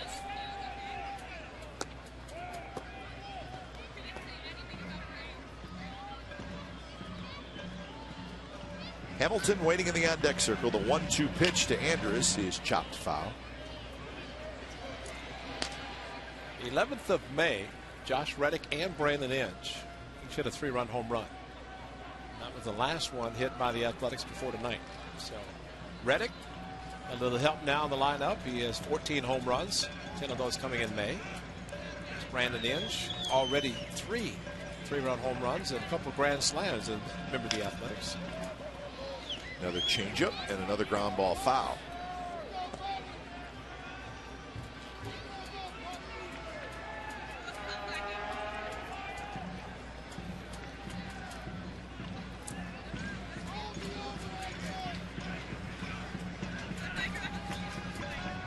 Parker kicks, and another 1-2 pitch is low. For the Rangers, settled into their hotel last night, and that's where they will be for the next week, because they will play 4 here and then 3 against the Giants. So we'll quirk in the schedule.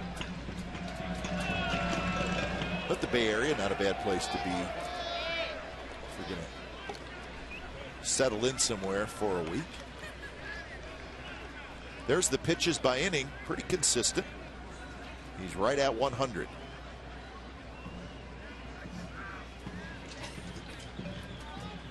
Payoff pitch to Elvis Andrus is outside. He walked in.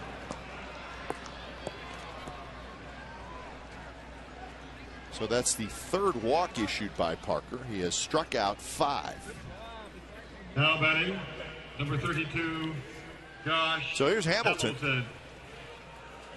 So far in this game, you look back to the 2nd inning, of course, the A's big 8-run 2nd inning, but also, as Bob Melvin and Kurt Young know the pitch count for their young right-hander, and we'll monitor that the rest of the way. But remember the diving play that Jamal Weeks made to end the 2nd inning against Nelson Cruz? And then the A's go in and score 8 runs. And a lot of times a very good defensive play can kind of start the offense, and well, the A's offense definitely started bottom of the 2nd inning. Hamilton, boy, he just does not get cheated. It's a big rip.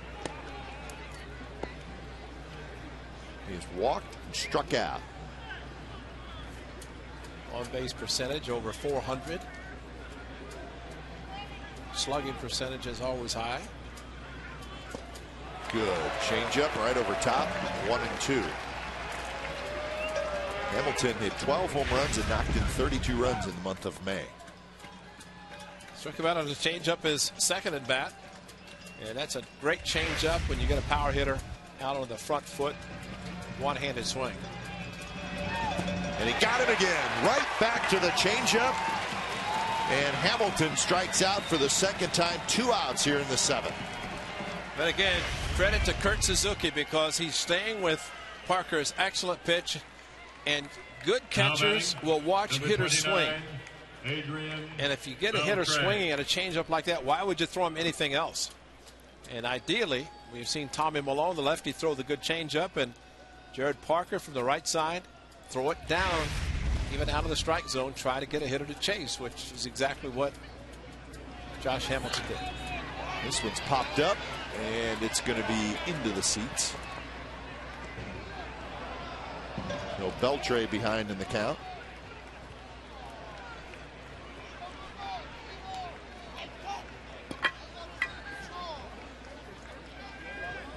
Player of the month for April and now May in the American League, Josh Hamilton.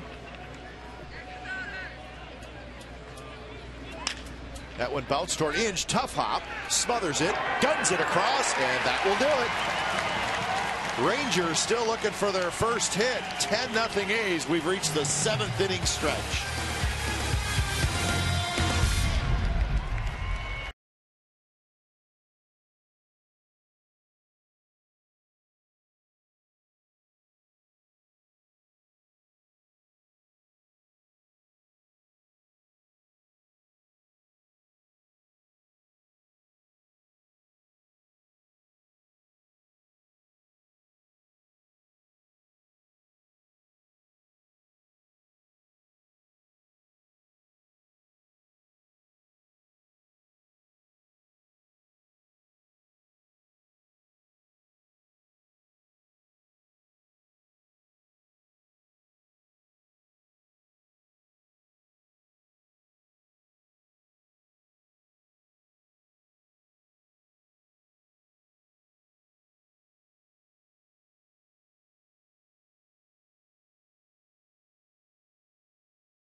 Their award-winning cars, trucks, and crossovers. And by Jack in the Box.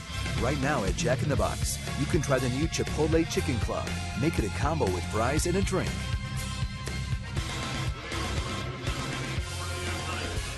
All right. Chilly night, but a good night. The A's leading 10-0. 10-11-0 for the Athletics. 0-0-0 for the Texas Rangers. Cespedes to lead it off. He'll be followed by Smith and Inge here in the bottom of the 7th. 3 walks, 6 strikeouts, and 107 pitches for Jared Parker. And the bullpen is quiet. For Jared Parker, nobody will sit next to him. Wouldn't it be great if somebody just went up and just high-fived him? You're good tonight. Man.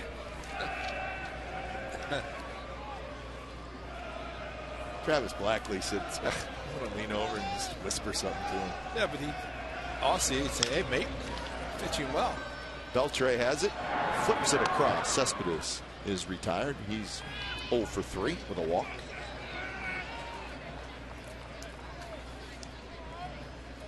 So 1 out here at the bottom of the 7th inning. Number 15, Seth Smith. Seth Smith has been one of the hitting stars tonight.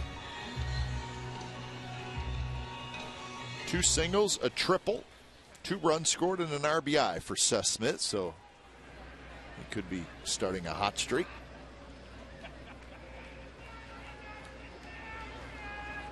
Well, he may be getting hot just in time to Colorado, Arizona, ballparks he used to spend a lot of time in. Anticipating a big parade in downtown Denver when the A's arrive there next week.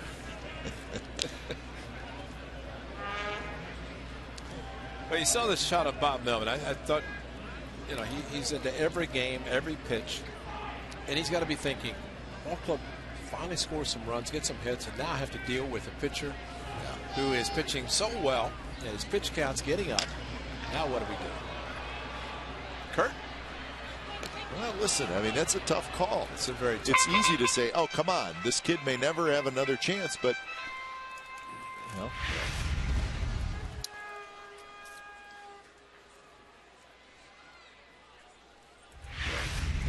Like that look, a 10-0 lead still into every at-bat. So you never want to give it away an at-bat.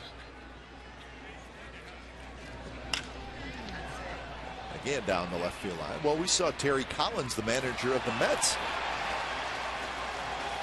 He talked a lot about it after Johan Santana finished the no-hitter, but he was really grinding on it big time. And Santana finished with 134 pitches. And that's the guy coming off left shoulder surgery. But Collins very concerned about that. 0-2 to Seth Smith. Tadayama fires, and that one, little emergency swing by Smith. On the phone, important call, swinging a deal. Make the play. He's the friend of our guy in the outfield. He was actually receiving the call. But that's great. Concentration the whole way.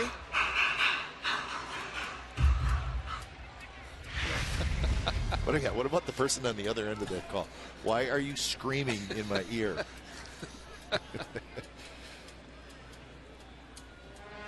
Good fans tonight.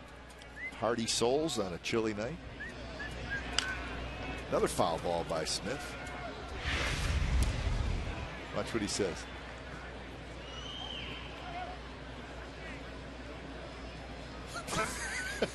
That was an Exmo. I caught the ball. What a great shot. That's amazing how they could take the guy jumping and then turn to Exmo and get the exactly what he said.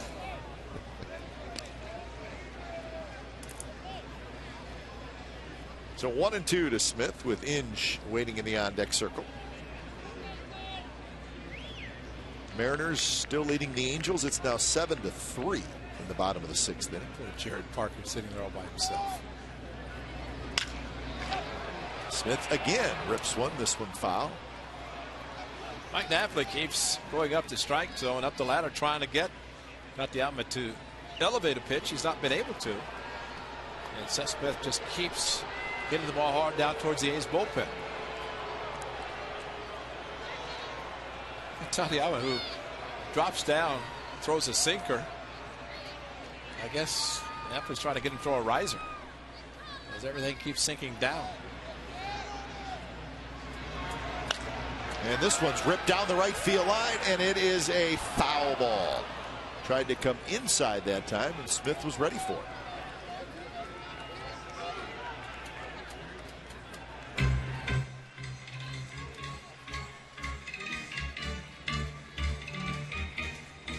Here's our Chevron pitching matchup for Game 2 of this 4-game series against the Rangers tomorrow night. We'll have it for you right here on Comcast Sportsnet California. 6:30. It starts with A's pregame live. Derek Holland, Travis Blackley, a couple of left-handers. So Blackley will get his second start with the Athletics. He was pretty good in his first one.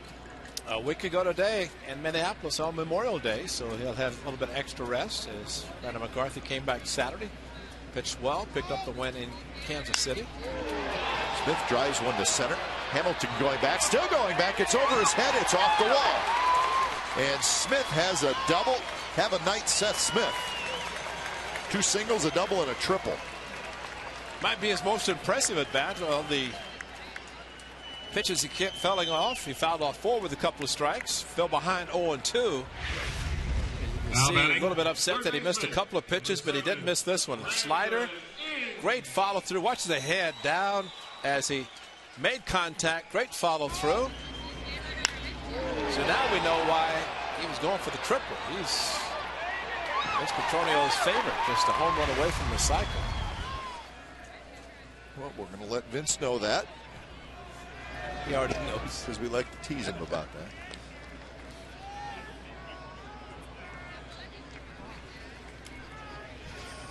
He knows exactly what we're talking about.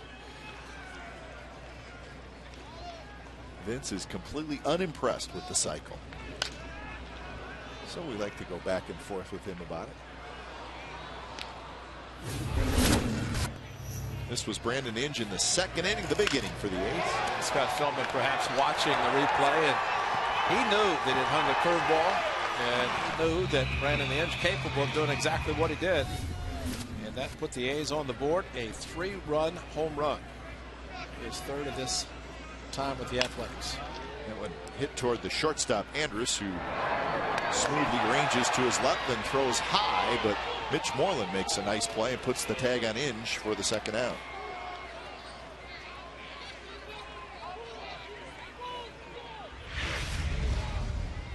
Kind of a routine play, just a little bit to the left, had plenty of time, and whoa. Now batting, first baseman, number Definitely 25, got under it. Instead of a little more on top.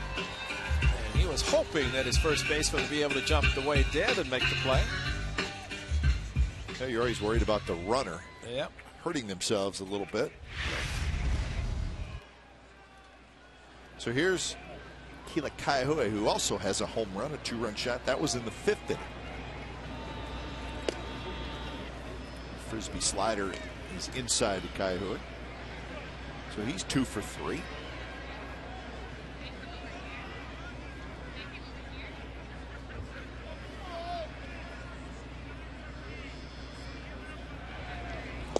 Five extra base hits by the A's tonight, including the 2 home runs, a couple of doubles, a triple.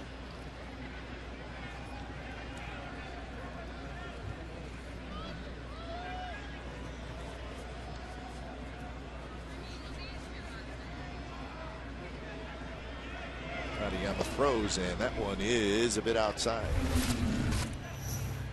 I just enjoyed the extension. Great swing by Kaiahue. Of course, Nelson Cruz did not know where the ball was initially, twilight, but got onto the sac fly, got him in.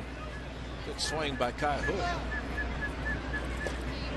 There's that slider at 70 miles an hour.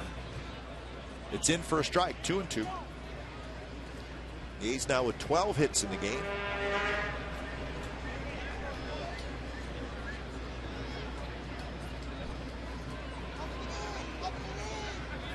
Two. And that one missed inside, so it's a full count. Seth Smith at third. He doubled with 1 out, went to third on the ground out.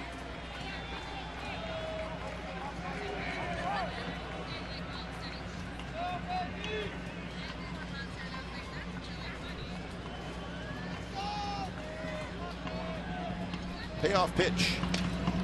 Kaiahue rips it foul. Amazing, the A's, 12 hits, as you mentioned, the A's have received 1 walk, and it was by Feldman leading off the second inning, the beginning of an 8-run inning. That's the only walk for the Athletics tonight. Only one given up by the Rangers pitching staff. Jackie Moore, one of the A's former managers, along with 11-year coach with the Athletics, now manager Ron Washington of the Rangers.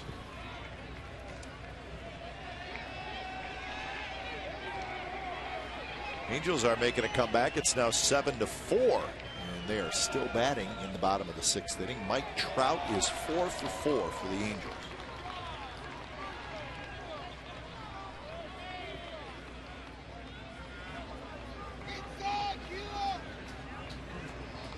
Another 3-2 pitch, and that's at the knee. Strike 3 called. So Smith gets his 4th hit, but the A's do not score. Parker back to work, and 0 Athletics.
The Rangers.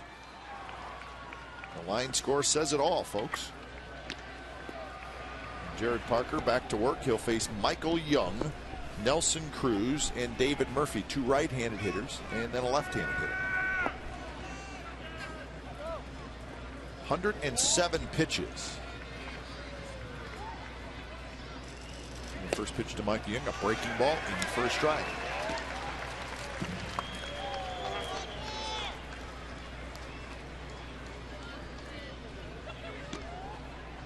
Young is 0 for 2. That one bounced up the middle, and that's a base hit. So there's your first hit for the Texas Rangers. It's a single into center field by Michael Young.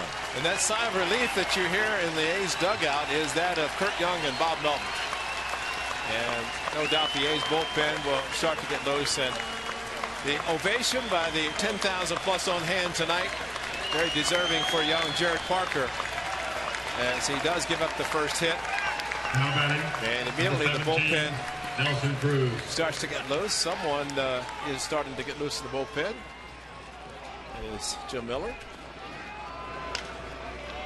Cruz swings at the first pitch, and that's popped up on the infield. And Weeks has it for out number 1. Not surprised. Michael Young, one of the best opposite field hitters in the American League. Breaking ball, stayed on top of it, right back up the middle. now batting number 7. So the A's right now is, well, clearly a base hit. A's trying to do something to the Rangers that may not have happened. I don't think they've been shut out all season, right? We'll find out. Weeks tags the runner, flips the first, double play. Just like that, Parker walks off the mound. He gives up the hit, but he only needs 4 pitches to get through the 8th.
Your local Toyota dealers. Jared Parker, terrific. 8 innings, 1 hit. And the big inning for the A's was the second. They scored 8 times. Brandon Inge with a 3-run homer. Pennington, RBI double. They got 8 runs and 8 hits in that second inning alone. Brandon Inge had 4 RBIs in the inning. Then in the 5th, Keila Kaihui with a 2-run homer. So the A's, all athletics tonight.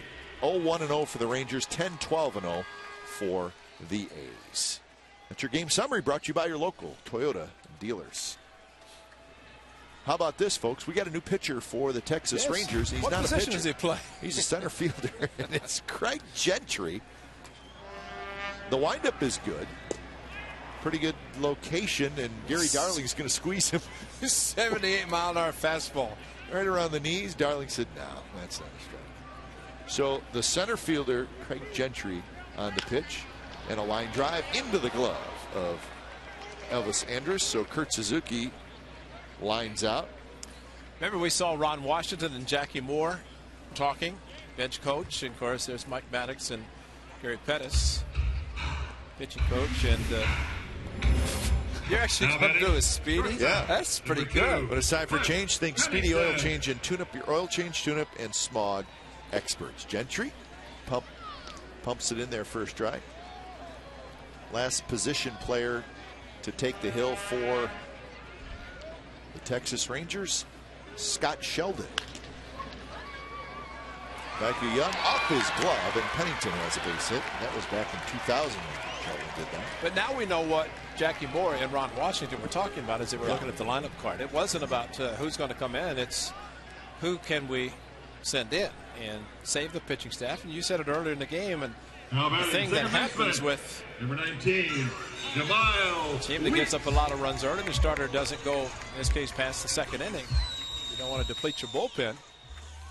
So Gentry gets to come in, and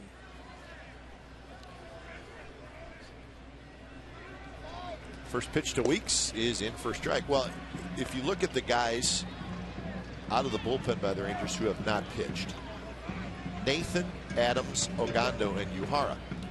Those are, you don't want to pitch those guys in this game. Exactly. Those are the guys you pitch if you have the lead. Hamilton, a nice play as he got a good break, and Weeks a line drive, but into the glove of Hamilton. So Jamal Weeks is retired. He's 1 for 5. 2 outs and a runner aboard. So Gentry looks like he's got decent control. Sometimes when a position player comes into pitch, and it happens occasionally. Now batting, the control isn't there, number but 12, Colin. it does look like Gentry at least has a little bit of an idea where it's going. Cowgill fouls it straight back. You know, Kathy, remember the series that the Mariners had in Arlington, Texas, that 21-run game? They had back-to-back 8-run innings. The Rangers gave up. And here tonight, another 8-run inning. I saw Tom Grieve broadcasting the Rangers. He said, well, at least the Rangers held the A's down in the third inning and give up back-to-back 8 runs, which they did. I mean, it's unusual. There's Tom Grieve, of course, long-time Major League, well, involved in Major League Baseball as a player, general manager, now broadcaster for the Rangers. Son Tom, or Ben, that is, signed with the Athletics. Scott Spezio, Cardinals. There's a shot. Cowgill has a hit. So the A's with a couple of hits here in the 8th inning off Craig Gentry. Nothing against Gentry because he is a center fielder and a very good outfielder. Excellent speed. But he doesn't throw hard. And the important thing for a hitter is to not be too anxious, not trying to go after a pitch. It's almost like batting practice. I mean, he throws a little bit harder than what batting practice pitchers will throw. There's no reason for him to try to throw any harder and hurt himself to where he can't resume his normal position. He bumped it up to 83. It must have hurt me. Yeah, enough of that. It's getting loose. That one drops low. 2-0 to Reddick. Reddick is 1 for 4. 14 hits now for the Athletics.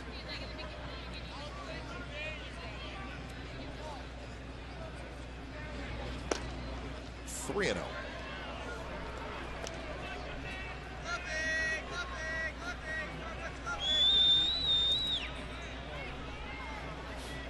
Everything's final except this game and the game down in Anaheim. It's a very small schedule around baseball today. Reddick takes the walk. So the bases are loaded for Cespedes.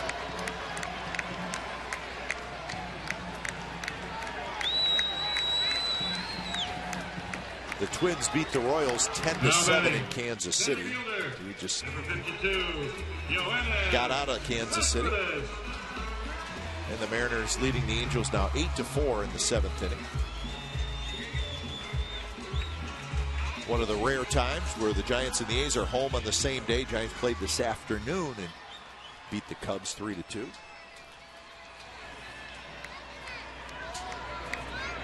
Cespedes, a line drive down the left field line. 1 run scores.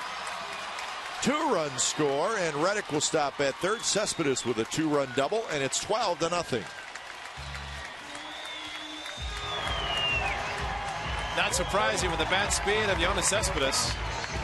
And with Gentry pitching and basically just throwing fastballs, it's just a matter of being patient enough to not overswing. And Cespedes really has tremendous bat speed. He gets through the hitting zone as fast as we've seen lately with players. So Cespedes said, I'll take those RBIs. He's got 24 now on the year. And here's Seth Smith, who's got a chance for the cycle. Well, at least, and watch just how quickly Cespedes gets the foot down and just really accelerates through the hitting zone. Seth Smith needs a home run, a long one for the cycle. He's 4 for 4, 2 singles, double, and a triple. Now first base open, he's pitching him carefully. 3-0.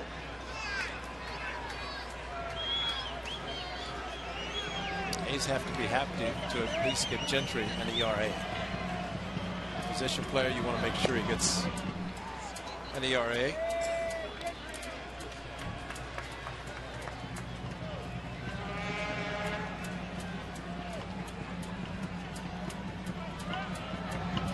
And Smith got a fastball right down the middle and popped it up. Hamilton is under it. Shuffles back. He's got it side retired. A's get a couple of runs off Gentry. 9th inning coming up. It's 12-0. A's over the Rangers.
No doubt. Jared Parker, what an evening he had. He had a caught steal in the first inning, a 1-2-3 second inning, a double play in the third, and just started pitching excellent baseball, especially after the 8-run second inning. Change up getting Josh Hamilton a couple of times, but he had at least a walk and or a ground ball, or a fly ball and ground ball each of the innings. 111 pitches, 9 ground ball outs, 8 fly ball outs, 6 strikeouts, and a caught stealing for his 24 outs, and just a brilliant pitching performance by the A's starter tonight. And when it's time for change, think Speedy Oil Change and Tune-Up, your oil change tune-up and smog experts. Cespedes is heading in for the night.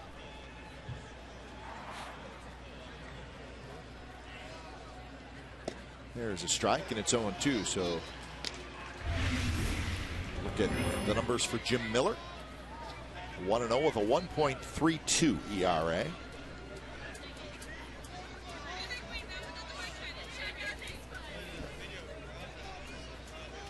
So 0-2 to Napoli. And that one is off the plate. So with Cespedes coming out of the game, Cowgill moves over to center field, and Johnny Gomes comes in the game in left field. Gomes in left, Cowgill in center, Reddick still in right. So Ray, our stat man extraordinaire, BI, handed me the note. Coming into tonight, teams that have not been shut out this year: Texas, Cleveland, San Francisco, and Arizona. Yep. Arizona was shut out tonight. They were. Colorado beat Arizona in Phoenix 4-0. So scratch the D-backs off that list. So now the 3: Rangers, Indians, Giants.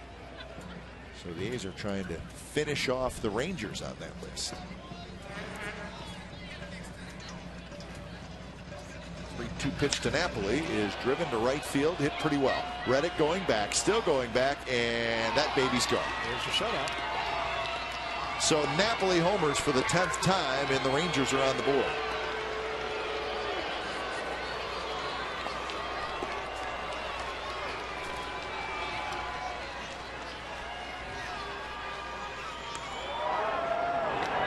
Not an easy team to shut out. Well, and Napoli, not an easy guy to get out, especially when he can go opposite field as he just did. And Jim Miller overthrew the 2-2 fastball outside and just grooved a fastball down the middle. And Mike Napoli at least could have hit it to 362 sign for a double, but he did not. And it's all right, B. I was thinking the same thing. It's not just you. Yeah. We jinxed him. Here's Mitch Moreland. So that's just the second hit for Texas. Swing and a miss, 1-1. So Jim Miller's as disappointed as anyone. Yep, he probably he wanted to have a 1-2-3 very clean 9th inning, especially after Jared Parker just 4 pitches in the 8th after giving up the leadoff single to Michael Young. Stick around after the game for A's post-game live. The guys are here at the ballpark. Dave Benz, Shooty Babbitt. See, Shooty's ready. As you can tell, Shooty's studying his notes and getting ready for the post-game show. You know, the first thing Shooty's going to say, I told you boys that the A's need to score some runs. And Shooty will take credit for the 8-run second inning. There's Dave Benz. See, now he's studying, he's thinking about, and Shooty's thinking about it. Vince is down there too, ready for a post-game interview. Yeah.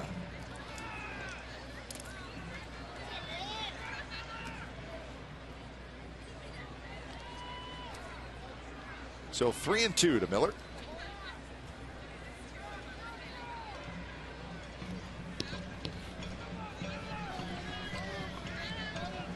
On deck is Ian Kinsler. And there's the walk. So a homer and a walk here in the ninth.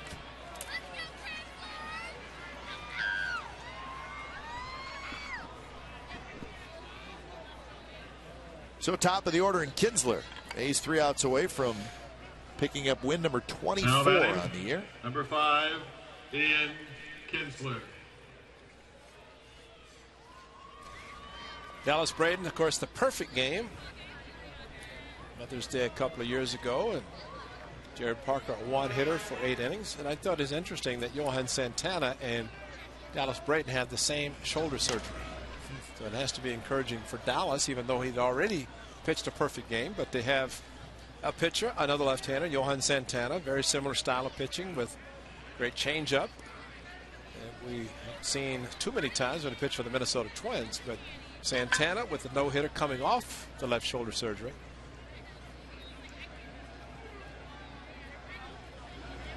That's the reason Terry Collins, his manager, was worried in the dugout. How long does he go?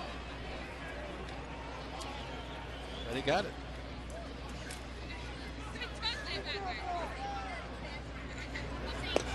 Breaking ball for strike. 1-2 to Kinsler, who has 3 fly ball outs.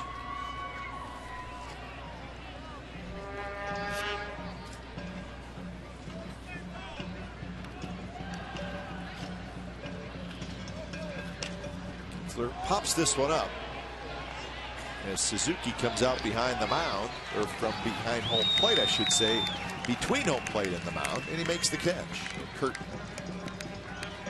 popping out, making the play. No, that's not an easy play, but the only other possibility, I think, was for Jim Miller to make the play, the pitcher, which is not that unusual. Number 1. But at least Kurt knew that if he dropped the ball, he could get a force at second. Always nice to know there's a runner standing at first, because catchers making those type of plays, usually it's very difficult. So here's Andrus. First pitch to Elvis Andrus. Swing and a miss. He chased that high fastball.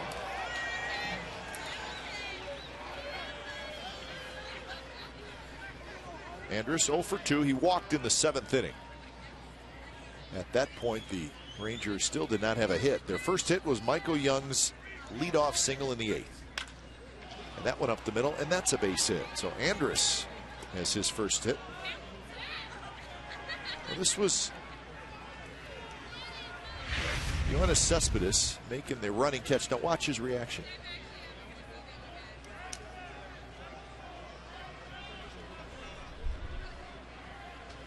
Now batting, number 32. I don't know if that means anything or not. He was taken out of the game.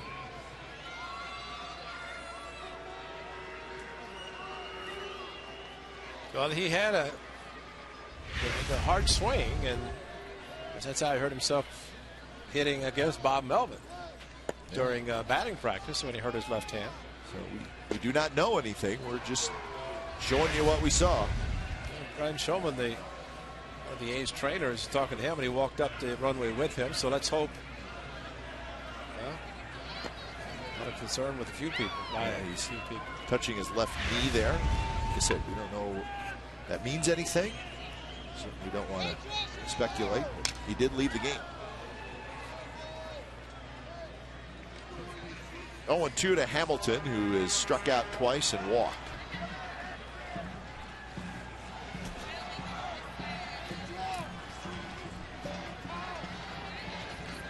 Night game tomorrow night. Game 2 of this series, so join us for that. Blackley and Holland. And all of our coverage starts at 6:30. A's pregame live. We'll televise Wednesday night as well. No TV on Thursday, which is a day game, the final game of the series, and then the A's will get on a charter after that day game and head to Arizona to take on the Diamondbacks.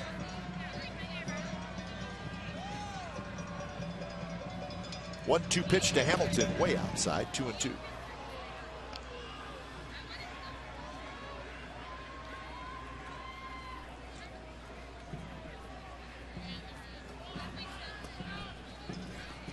One of the heroes tonight, man in the middle, Jared Parker, with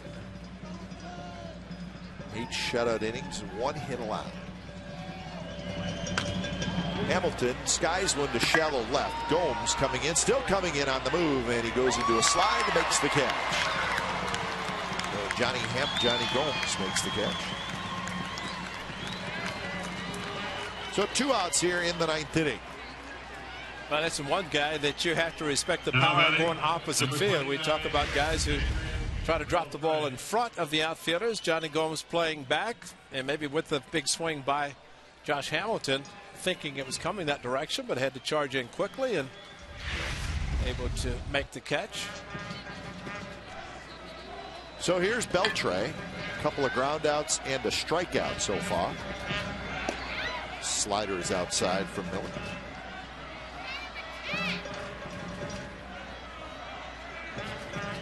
Funny, Jared Parker, they're just looking for a little run support.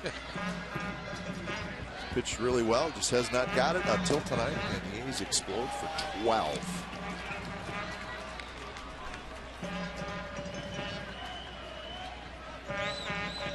One and one the count, with Moreland at second and Elvis Andrus at first.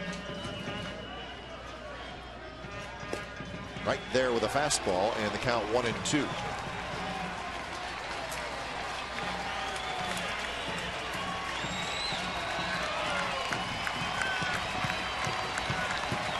So the crowd up on its feet, the ones who are still here on a chilly night at the O.co Coliseum. Down the right field line, Reddick on the move, but it's Kaiahua who has it pop in and out of his glove, and it's a foul ball, and we'll do it again. Boy, Reddick had to run a long ways, but I think the only guy that was going to have any chance of catching it was Kaiahua. And I'm glad it went as a no play, because that's a long run, tough play, over the shoulder, reached out and just off the tip of his glove. Trying to extend as far as he could, had it, but if you ever put a first baseman mitt on, you know at the end, very flexible, and you just cannot hang on.